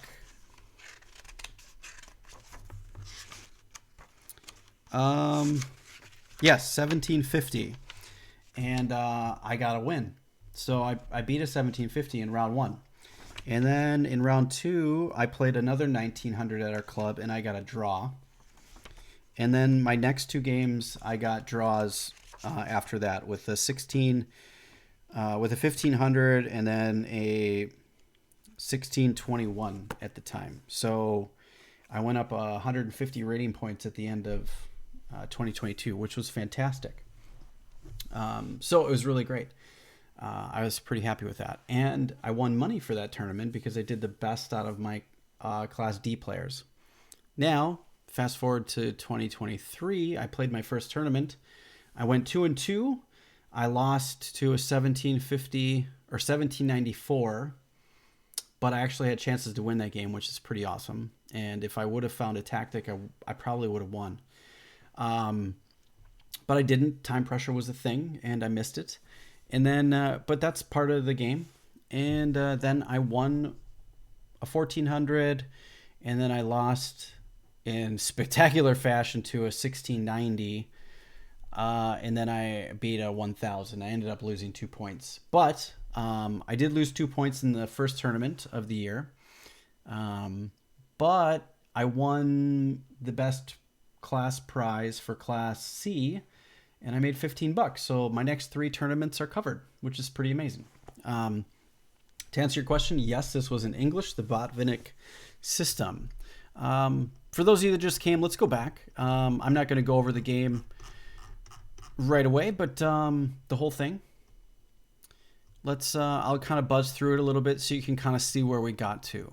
Let's just do a recap. Kind of standard stuff. These are a lot of standard lines, and these aren't super familiar positions to me yet because I haven't seen a lot of the King's Indian defense lines over the board yet. I've only played it one other time, and that was against another 1900, and I drew him. So this was new territory for me. And Clark, my opponent, is more of an aggressive. I wouldn't say he's an aggressive player overall, but he's more of aggressive than the last 1900 that I played. And so, yeah, it's pretty awesome. Consolidating big gains after a big jump is a big deal. Yeah, exactly. So, I definitely can't be upset with my results so far. I'm doing really well. I'm excited. I'm moving. I lost 2 points, but I took a month off for the holidays. So that's the cost of taking some time off from study and playing chess at all. You kind of dip backwards. So consistency is a thing. But I can't be mad with my performance. I played a really good game, and as you're going to see, it's going to get a little spicy pretty quick. And I have some pretty good attacking chances here with Clark. This is more or less what I played against the English, but I'm sure it was much worse than Clark does. It might be. I don't know if you're familiar with playing the King's Indian Defense. I know that's one of Costa's things that he promotes quite a bit, which is great. So,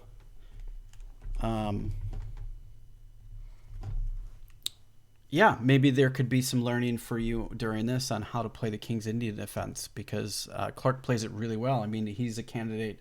He was a former candidate master, so he's been over 2,100. It was 20 years ago, but that knowledge doesn't really go away. Just not as sharp as you used to be. So yeah, here, let's continue on. Oh, Danya plays KID too. Yeah, I'm sure it does. There's a lot of people out there that do. I think it's becoming the King's Indian Defense is coming around again. People are getting into it. Hey, Frank. It's my dog, Frank. Hi, buddy. Hi, good boy. Okay. So here I decided I wanted to keep them. Oh, yeah, this is Frank. Frankie, come here. Come here, buddy. You want to say hi? There's Frank. This is Frankie. He's nervous. Frank doesn't like to be on camera. And he's hibbity-jibbity. Frank's awesome. Baxter's somewhere. I have another dog, too. I've got two of them. They're both terrier mixes of sorts, but they're good boys. Go on, go lay down, buddy. Now he wants to bed. He wants to get pets. He doesn't really like pets, but he wants some attention right now, apparently. He's usually mean. Yeah, you'll see him running around like in the back and going up the stairs. You'll hear his little paws tapping on the wooden stairs. All right, so here I really wanted to keep them. I don't know if you can hear it, but he's hobbling upstairs. He's a tiny buddy. I wanted to keep him out of the E5 square because I thought if he could get a knight there, that's one step closer to putting a knight right there, and that's just not awesome. Obviously, that's bad news bears right there. So I thought that this was absolutely paramount to lock it down, which is not awesome. Because now it really hinders my light scored bishop, but I'm going to have to solve that problem at some point.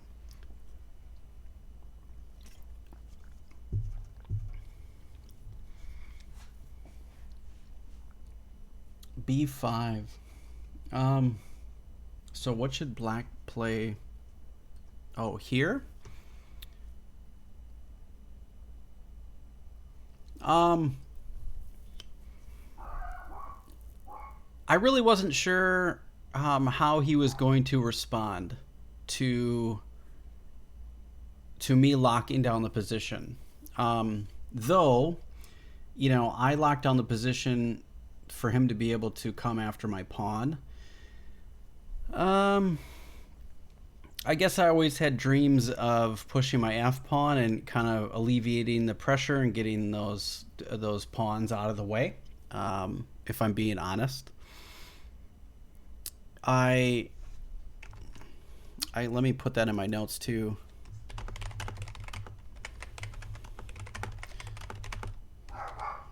Frank.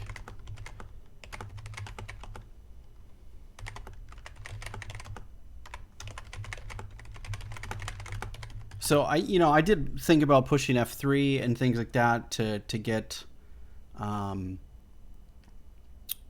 counterplay and get my ideas open and opening up my bishop, right? That's the idea here. At least what I was thinking. So I wasn't really thinking about what he was doing. I was really on my plan.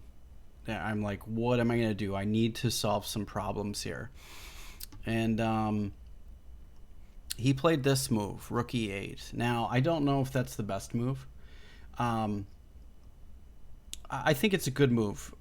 He wants to stop me from either pushing f4 or f5, or I'm sorry, f3 or f4, and maybe pushing e3 if I decide to do anything and go after that guy. And I think he made a really good move. I don't know if he has. I really didn't. I really wasn't considering any of his other moves. I didn't really care at this point. I saw that he's kind of a little jammed up, and I was like, well, I need to solve some of my problems. So he's not really threatening anything. So it's really quiet. The position doesn't have a lot going on, so there's a lot of ways to continue. But I thought this was a really good move. I did like this move.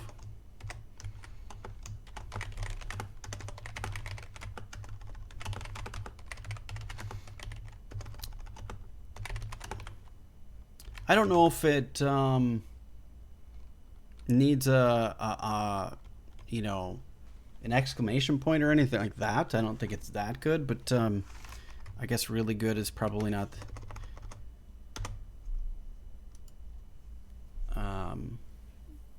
I thought this was a good move.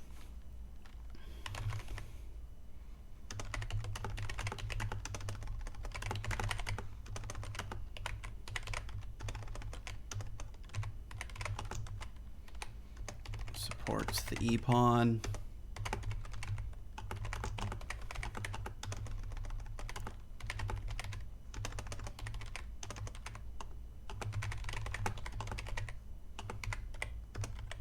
F3, F4.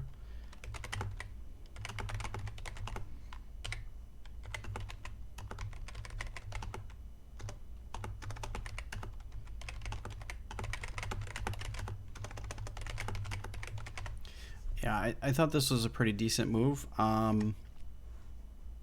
That's not the one I want.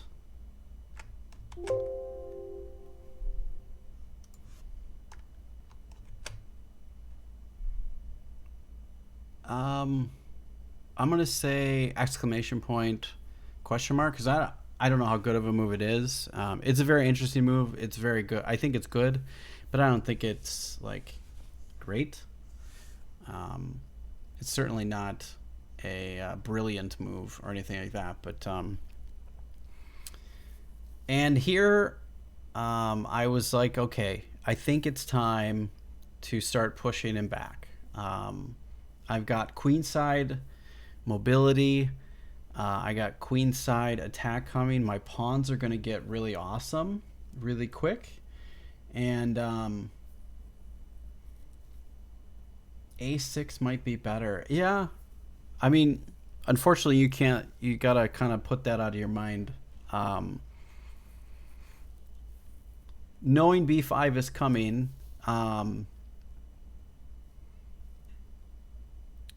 a6, though it looks like it might be a good move, might not be a good move, just for the fact that now that pawn's not protected. Maybe it's a good move. We can put it on the board. Why not? Let's take a look. I never even considered them playing a6, just because I felt like it was a weakening move, honestly. Because if he plays a6, I'm playing h4 or a4. And I'm just going to jam it. I think that's the way to go. Depending on what he does after this, I don't know what the continuation is here. If he pushes a5, I'm pushing b5.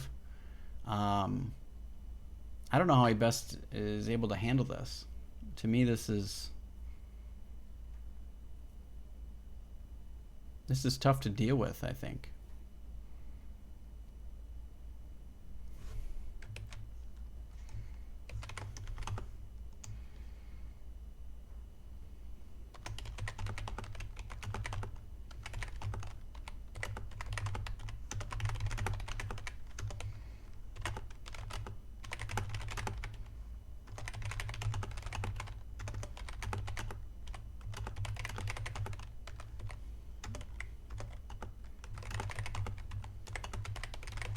I don't think he can really stop it.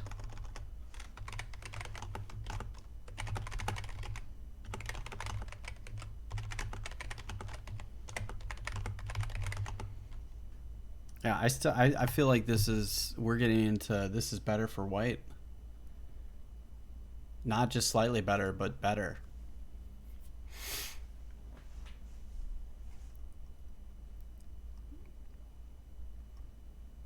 Yeah, I'm not sure. Maybe he has a better move here. Let's look at it. He's got two pieces that aren't even in the game. You know, this knight is kind of here, but it's not doing much. It's taking, you know, his f6 knight's only taking a look at d5, and he can't come into this side of the board or do anything. He needs to get that into the game. The bishop is doing the same thing. It's not doing anything. They're stuck. Meanwhile, I only have one that's really out of the game. My rook is kind of out of the game, but it can easily come into the game very quickly. My knight can come into the game really quickly. My queen's in the game. So he's getting jammed up pretty quick. He's got to do something. And yeah, this is an interesting move. Maybe there's a way to handle my stuff that's coming. Maybe there's not. Knight e8 to d6.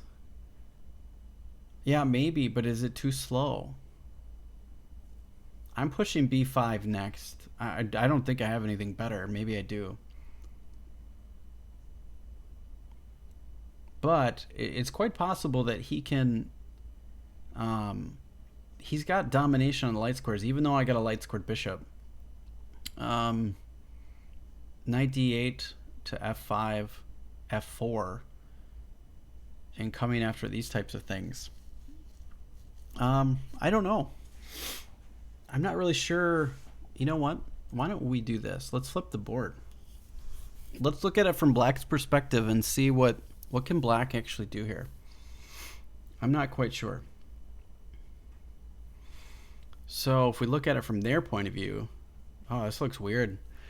That b5 is coming. Yeah, I guess instinctually you kind of look at it, you're like, man, I'd like to play a6. But yeah, it's met by a4, so that just seems like a bad idea. And if you play a4 straight away, b5's coming anyways, and now you have a passed pawn. Point is to get the knight to c4. Yeah, that's a long road to go. You're not going to get the knight to c4. Just because this, and now what are you going to do with this knight? You can't come here. You can't go back, so you only have one move.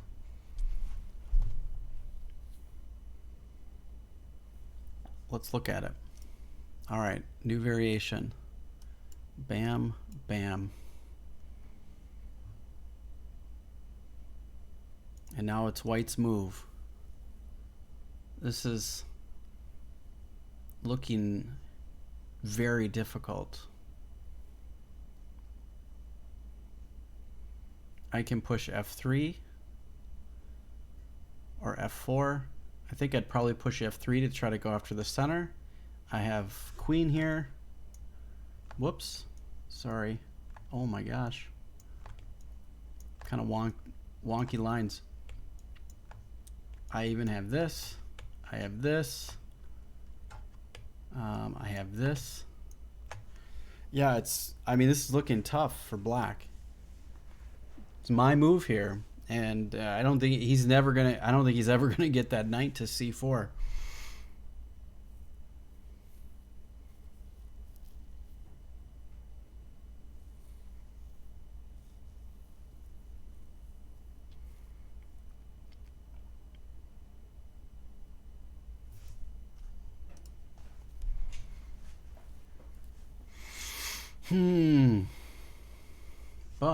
But, hang on. Maybe. So I've got options. Let's say, you know, try to play the most aggressive move. All right, fine. Queen a5. Oh, you can't. I was thinking knight to c7, but that invites queen takes a7. But queen, yeah, a2 is hanging, so maybe that is not a bad idea.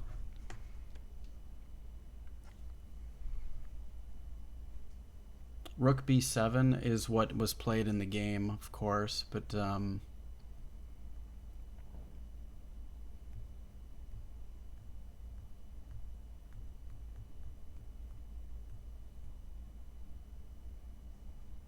yeah, I'm not sure. This looks kind of bad for black.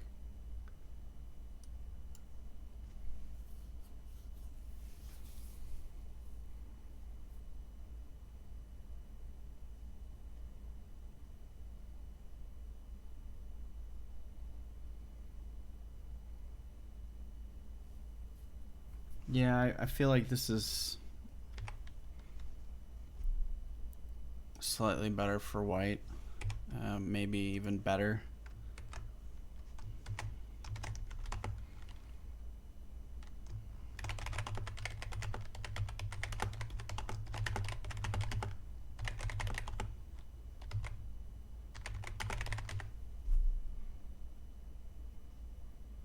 This was not during the game. This is after. Okay. Yeah, that's an interesting one. But that's coming anyways. b5.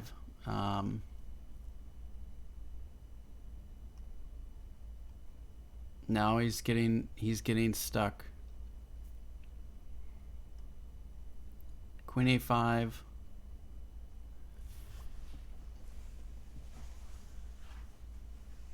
Yeah, I mean, I kind of botched it, I think, because right here we're looking pretty good, right? Like, this seems like kind of logical moves. Actually, let's do this during game.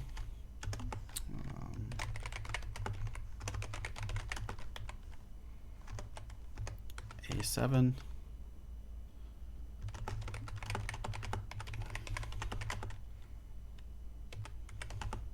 But I have to be mindful of a2.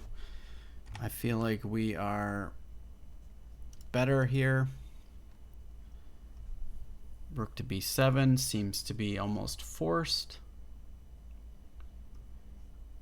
I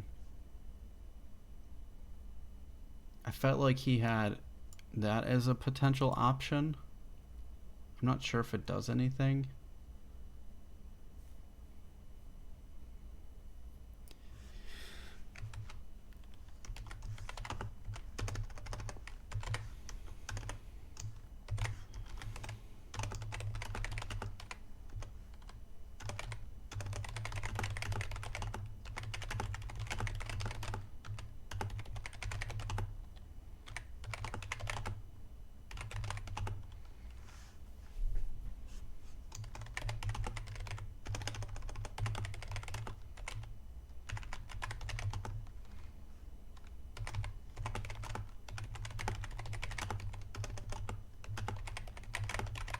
I think Rook b7 was most likely a better move.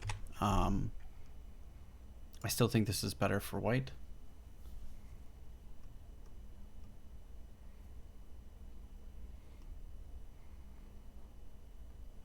Kind of logical. Just protecting my... Yeah, I don't... I'm not sure. Maybe. Maybe it's better to have the pawns in front, but I thought to myself, if I need to, I can always bring the queen back to b4 if needed, or c3, or even bring it out of the mix altogether. I thought it was better to stay in there to create bigger threats.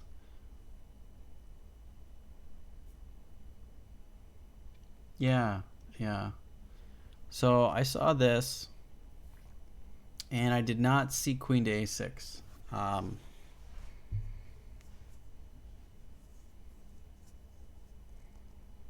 This was a smart move. Whoops.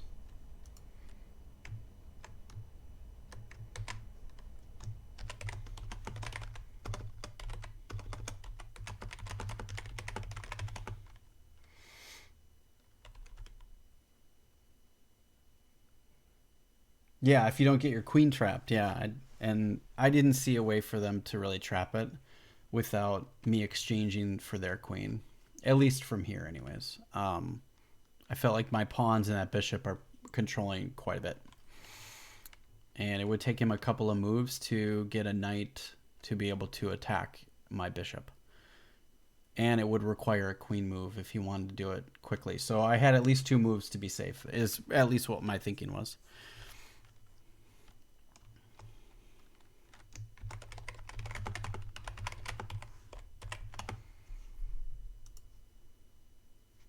I thought this was a pretty good move. Rook e to b8. And here, I thought, okay, I can push this, and if he takes, I can take, and we're okay. This was fine. And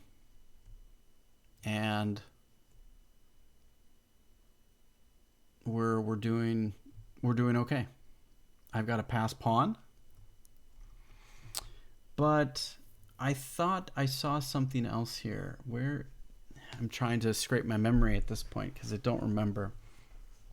I didn't expect him taking, because I thought that he wouldn't like this particular variation. I thought that he would not take.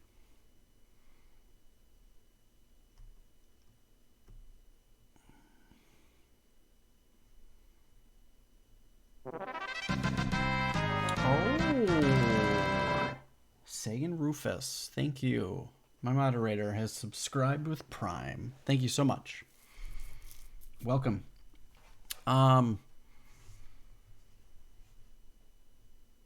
What was the problem with this move? So I saw this and thought, oh, that's no good. This is better because now I'm stuck. The OG Final Fantasy sound. That's right. Victory fanfare, baby.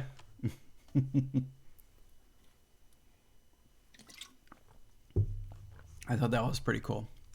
The other sound that I wanted to go with, and maybe you know what? I'll save that for later. You guys can you'll get a surprise later. I have other sounds that I want to put in. I haven't done them yet, but we'll see.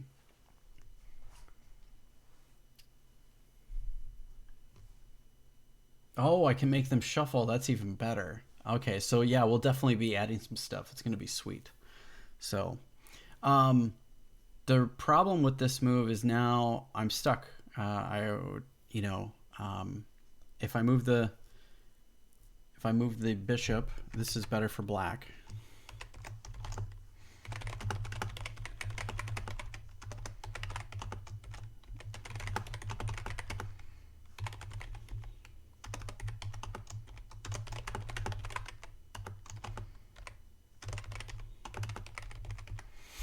If it moves, I drop a rook. This is better for black. Winning, probably. Yeah. The new keyboard is awesome. I'm getting used to the adjustment of where my fingers belong on the keyboard and where the keys are because, yep, I have a lot of bad habits to break from my European keyboard because things were placed differently, and now I have to get back to the United States keyboard. So it's coming back. It'll take a few times, but yeah, it's pretty responsive. I'm not sure I like the high raised keys as much as the low raised keys. I'll take a little bit of getting used to. One thing I tell you that I don't like is my cloth mouse pad that I bought. I don't like it. No, I do not type in any other languages.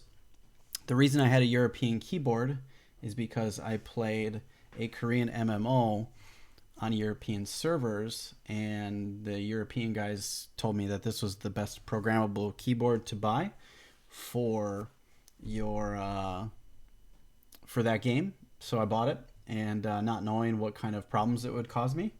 And I've had it for so long, I just got used to using it. The Windows key didn't even work, and you couldn't map it, which was lame. So I now have gotten rid of that keyboard, and I actually sent Rufus a message, and it's like this much shorter. So I've got all that extra desk space back again. I actually took my cloth mouse pad and I put it over there, where you can see it right there. That's new. That thing right there is new, and I don't like it. I had it here for a day. Nope, don't like it. I like the hard. I like the harder ones. So if I want to replace this one, I gotta buy it. I gotta buy a hard one. I'll probably take that one to my office at work. But so this is no good. I saw this and I said, okay, shoot. All right, I guess I have to do some trading. And then I missed this move. I missed this move here, which was fine. I saw this move and thought, okay, well, oh, nice. You guys type in a bunch of different languages. That's cool. No, I don't know any other languages. I just know the naughty words in most of them, which is not helpful.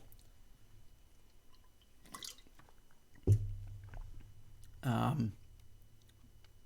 bishop's pretty strong here, going after the knight, but he made a pretty good move.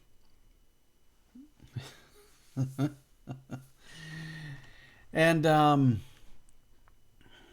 gotta put some notes in here. I feel like a lot of this was forced. All right, let's put some notes here.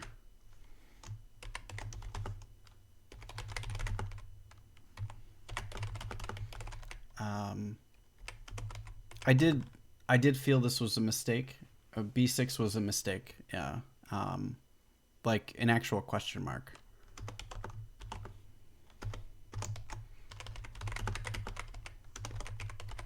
I remember thinking this after the sequence of events that happens next.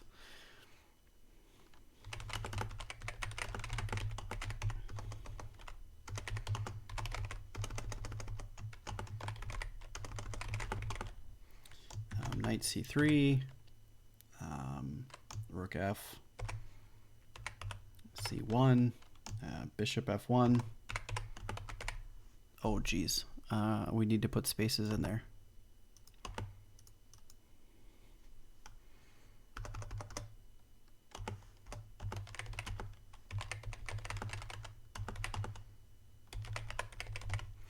Yeah, so I remember seeing all these things before this.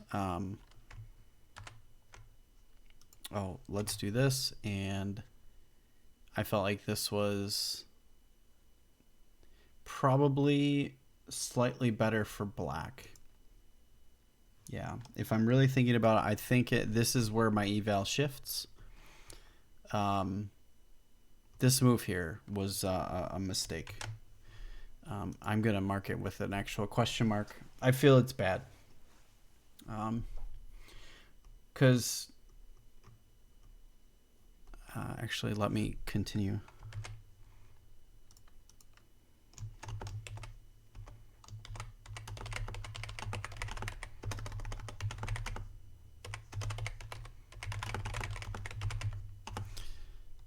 So I'm not sure exactly how he would proceed after, let's say, nope, cancel. I think this is probably the best place to start. New variation. And I feel like this is better for white. And, whoops.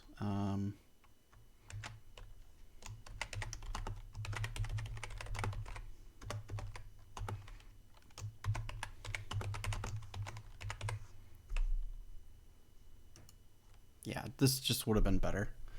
I saw this during the game. I just didn't play it. Not sure why. Tunnel vision, I guess. But yeah, this was not good.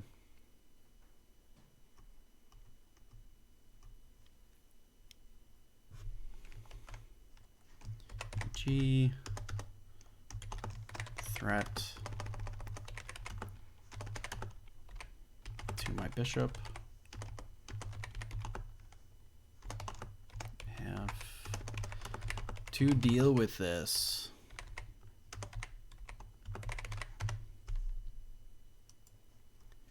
Forced.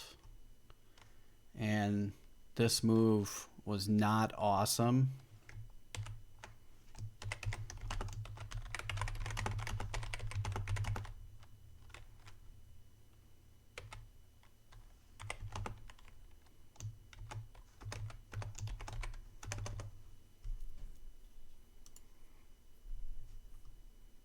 Felt like this was my best move here.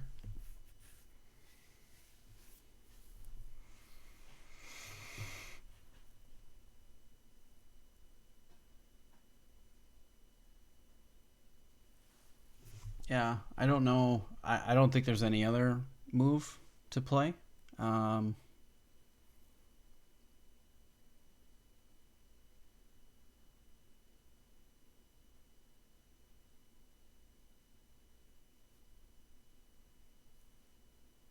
Yeah, yeah, it does.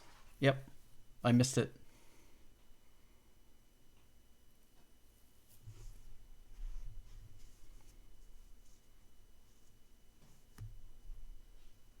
Yeah, that probably would have been a better move. And then he has to deal with the knight. Actually, no. He can still take it. I'm stuck. And now, yeah, the same thing would happen. It doesn't matter. It transposes. Oh, all the way to D2 and just drop the... Oh, yeah, I guess. I didn't consider that. I saw different ideas. So my idea for this was I have this, and then he's got to deal with that. But I missed this move. Yeah, then there's no queen intermezzo threat. I totally didn't expect him to take the pawn. Yeah, my game starts to fall apart here, so not very good. Which is kind of a bummer. But yeah.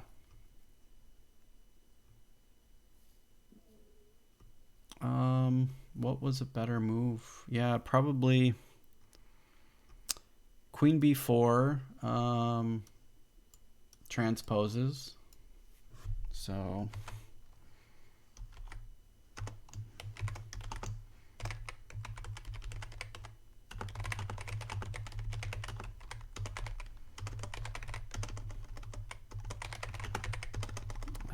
during the game, I feel I'm probably losing. Or black is slightly better at this point. Actually, wait, they're up a pawn. So black is probably a little bit more than slightly winning.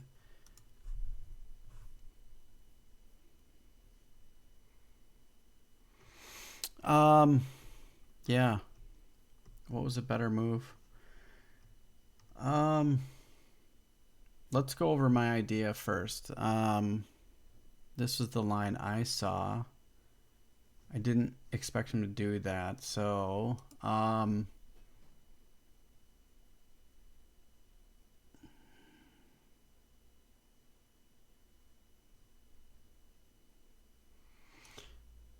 yeah, I guess I didn't expect any of these things.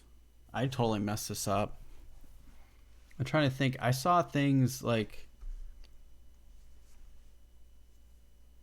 what did I see here?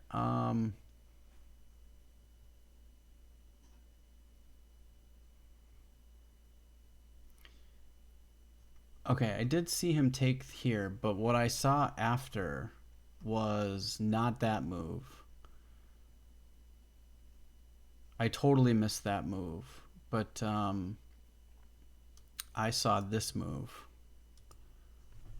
and thought, oh, that's amazing for me. Boom. And now he's kind of in trouble. And then I thought, oh, well, I can just do this. And then I was going to go here.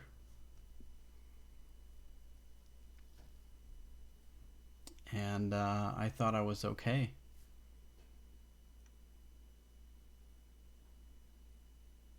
Oh no, that's actually bad. Shoot. Yeah, I totally messed this up because I didn't see this.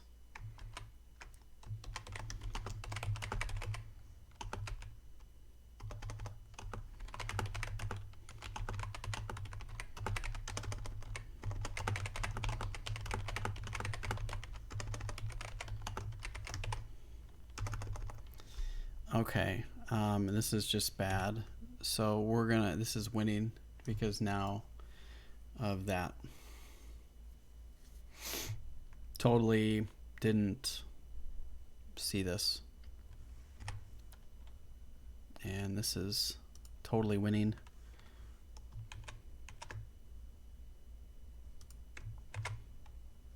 Damn it. Sorry. Now my whole thing is messed up. There's one key sequence that is very similar to another key sequence, and it changes my whole scene and then messes everything up. And I have to fix it. And I don't like it. But I got a Stream Deck, so I can fix it. And this is just bad. So let's add our window, our pane, and book. Best book line. There we go. So you guys can see what we have now. Okay, so this is just completely winning. Damn it!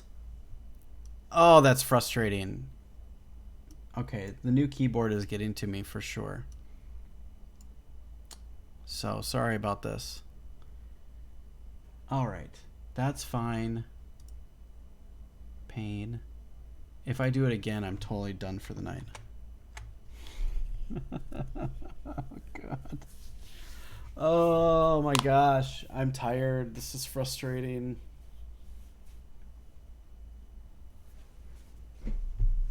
I need whatever that key sequence is. I am going to fix that after the stream so that it doesn't do this crap anymore, because Control 1 is not awesome. Okay, that looks good. I apologize. I'm getting tired. It's getting late. All right, so let's go back. Rook A8. Shift. Nope, that's not what I want. Control A. Control A, not Control 1. Annotation. Winning for black. Missed this. Poor calculation.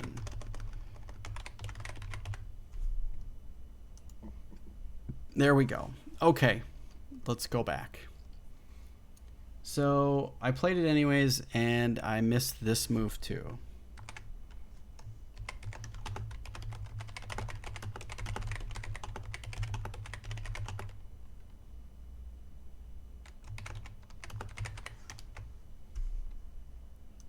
And I think that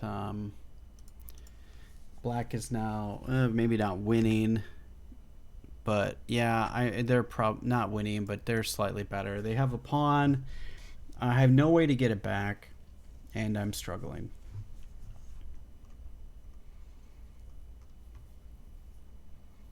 And I feel, well, maybe not lost, but 28.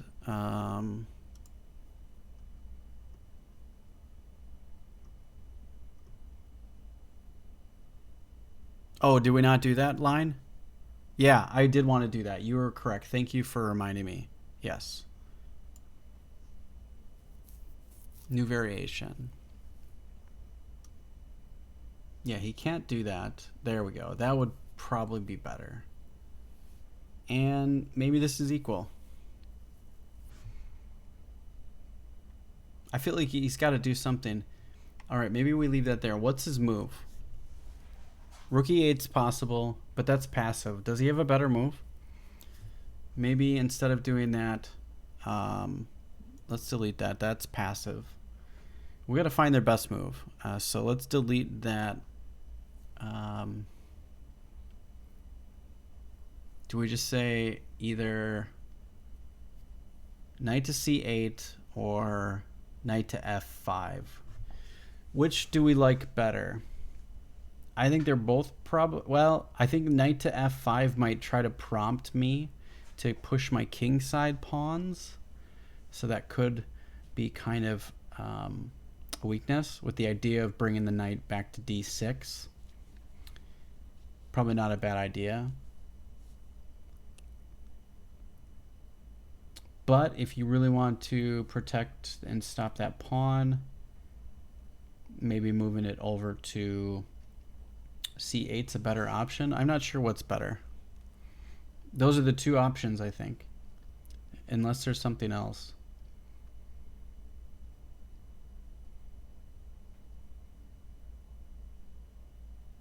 Oh, they can just take the pawn. No, they can't take the pawn. Because I take the knight and then I'm winning.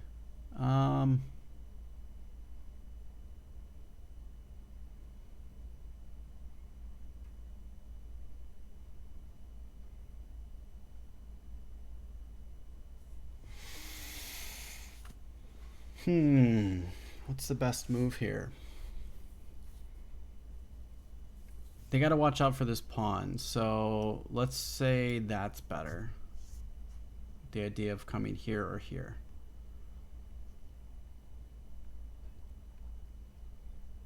And then what, a5? Forced. Okay. Now what?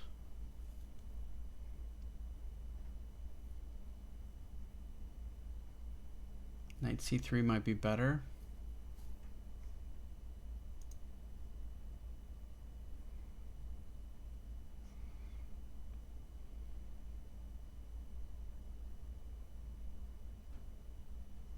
Maybe.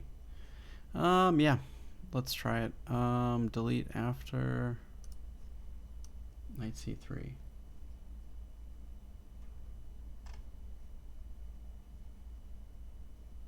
Yeah, it does. Makes it a lot harder. But it also comes after this pawn. After queen to c2 or a2. I don't know. What's better? Oh, I mean, we can play them both. What's the difference? New variation.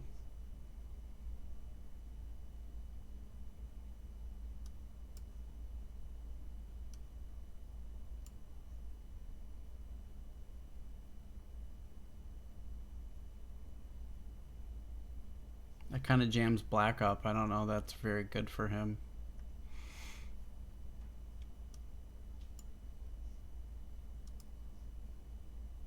Oh, it's getting tricky. It's too many variations. I'm getting tired.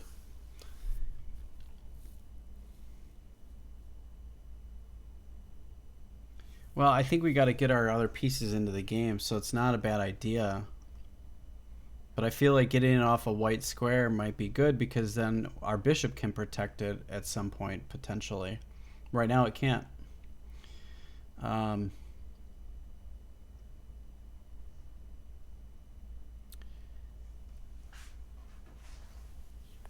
don't know. It's hard to see. Maybe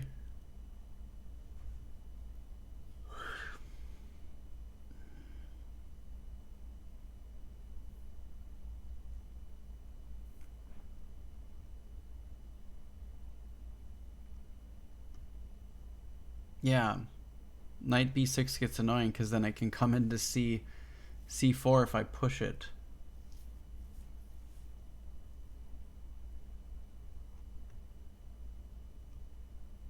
Yeah, I don't know. I don't like any of these things. Better would have just been like to play this better.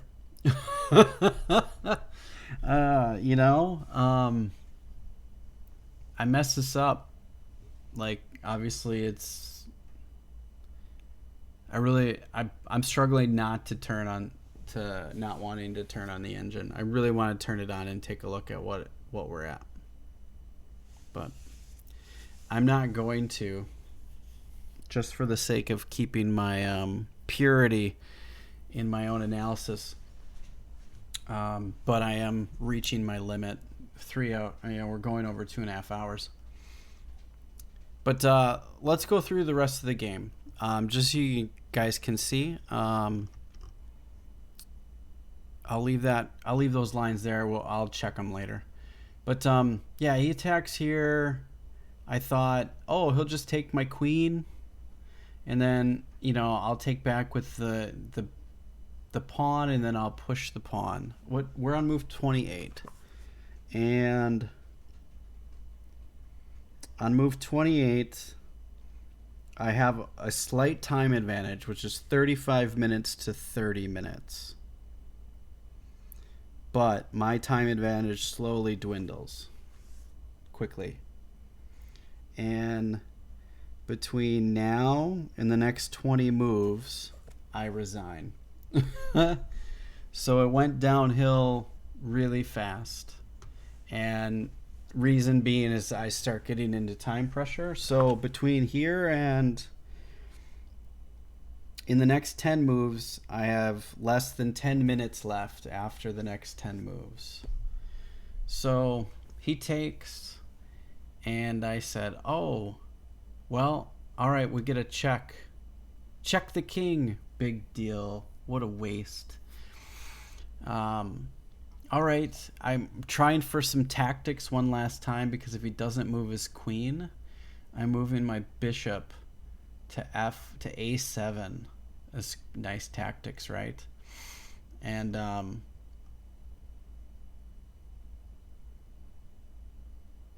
probably should I have done it? Could I do anything here? Did I miss something? I can't think about it. Maybe I can, but I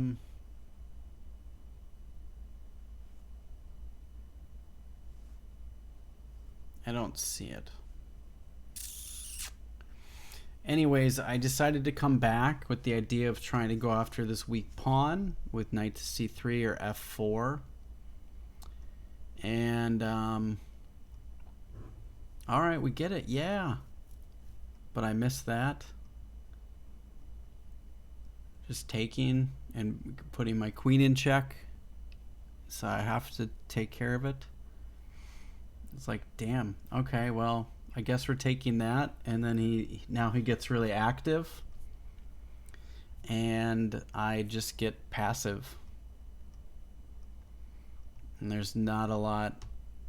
I'm just stuck trying to find a plan. Now I'm down 2 pawns. And move 40. Move 40. Right now I have 7 minutes left. I am now frustrated and irritated. I'm under a lot of pressure at this point. I've got 7 minutes left, and he's got. Okay, I've got queen to b2. I had 8 minutes left. At this move, I spent 1 minute, and I played queen to e5, and I totally missed him taking queen to f2. Not that it mattered. I don't really have much better. I played queen to e5, and as soon as it's one of those times you let go of the pieces, you're like, and he can take my pawn, and now I'm down 3 pawns with an attack, and I have no chances. My knight's on pre. It's bad. And yeah, it went downhill quickly. Game over. Yeah, I just got, and after Um,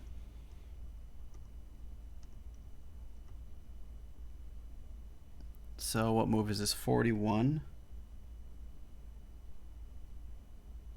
Move 41. Knight to f4. I've got 4 minutes left. And it just goes. I've got 2 minutes left. I'm scared of time, and I gave up my queen and then resigned. And he had 8 minutes left, so it's 2 minutes to 8 minutes. BG Cube 007, thanks for following. Very awesome. So yeah, overall, a really hard fought game, and I'm proud of this game, though I got into time pressure and started getting... It's crazy how different the game goes. Like, from right...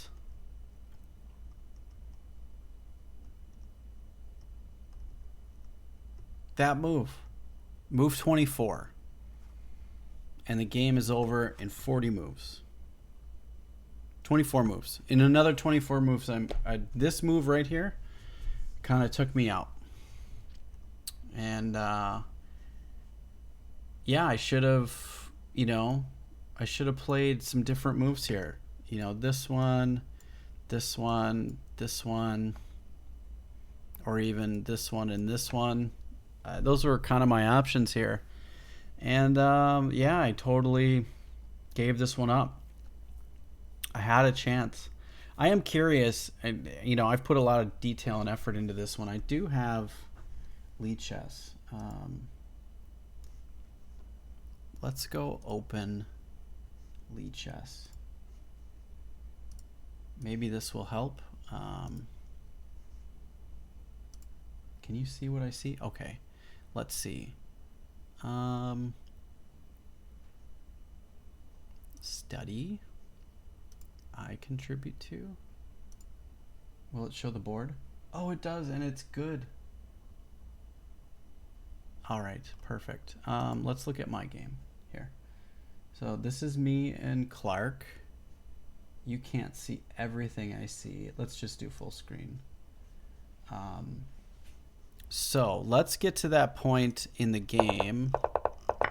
And I'm curious. I want to see the engine. I don't normally look at the engine all that often. And I'm not gonna ignore my friend's notes. I haven't seen them yet. What's the eval? Right now it's even. Okay, I'm not winning. It's even. But, it is. Yeah, it's totally a mistake. Totally a mistake. Let's see how bad it goes. Okay. All right. It's not, yeah, not good. And let's just, yeah, do that and that. Okay, so that was a mistake. It's even. And that was, oh, that's still an okay move. Ah, I played it wrong. Rook to b1 was better. Queen to b8 is not good. But what was this move? It's all right. Very interesting. Very interesting. But let's go back. Okay, well, that was a lot of fun. I hope this was instructional for you. I hope this was helpful. If you have questions or comments or mean thoughts, please leave them in the comments. If you're watching this on YouTube, you're watching the playback or the video of the day, please consider following or subscribing now that we're a Twitch affiliate. Yeah, following me on my social media platforms. This has been a lot of fun. Thanks for watching, everybody. I had a good time, and I hope you guys did too. All right, everybody, have a great day, and we'll talk to you next time. Thanks for watching, everybody.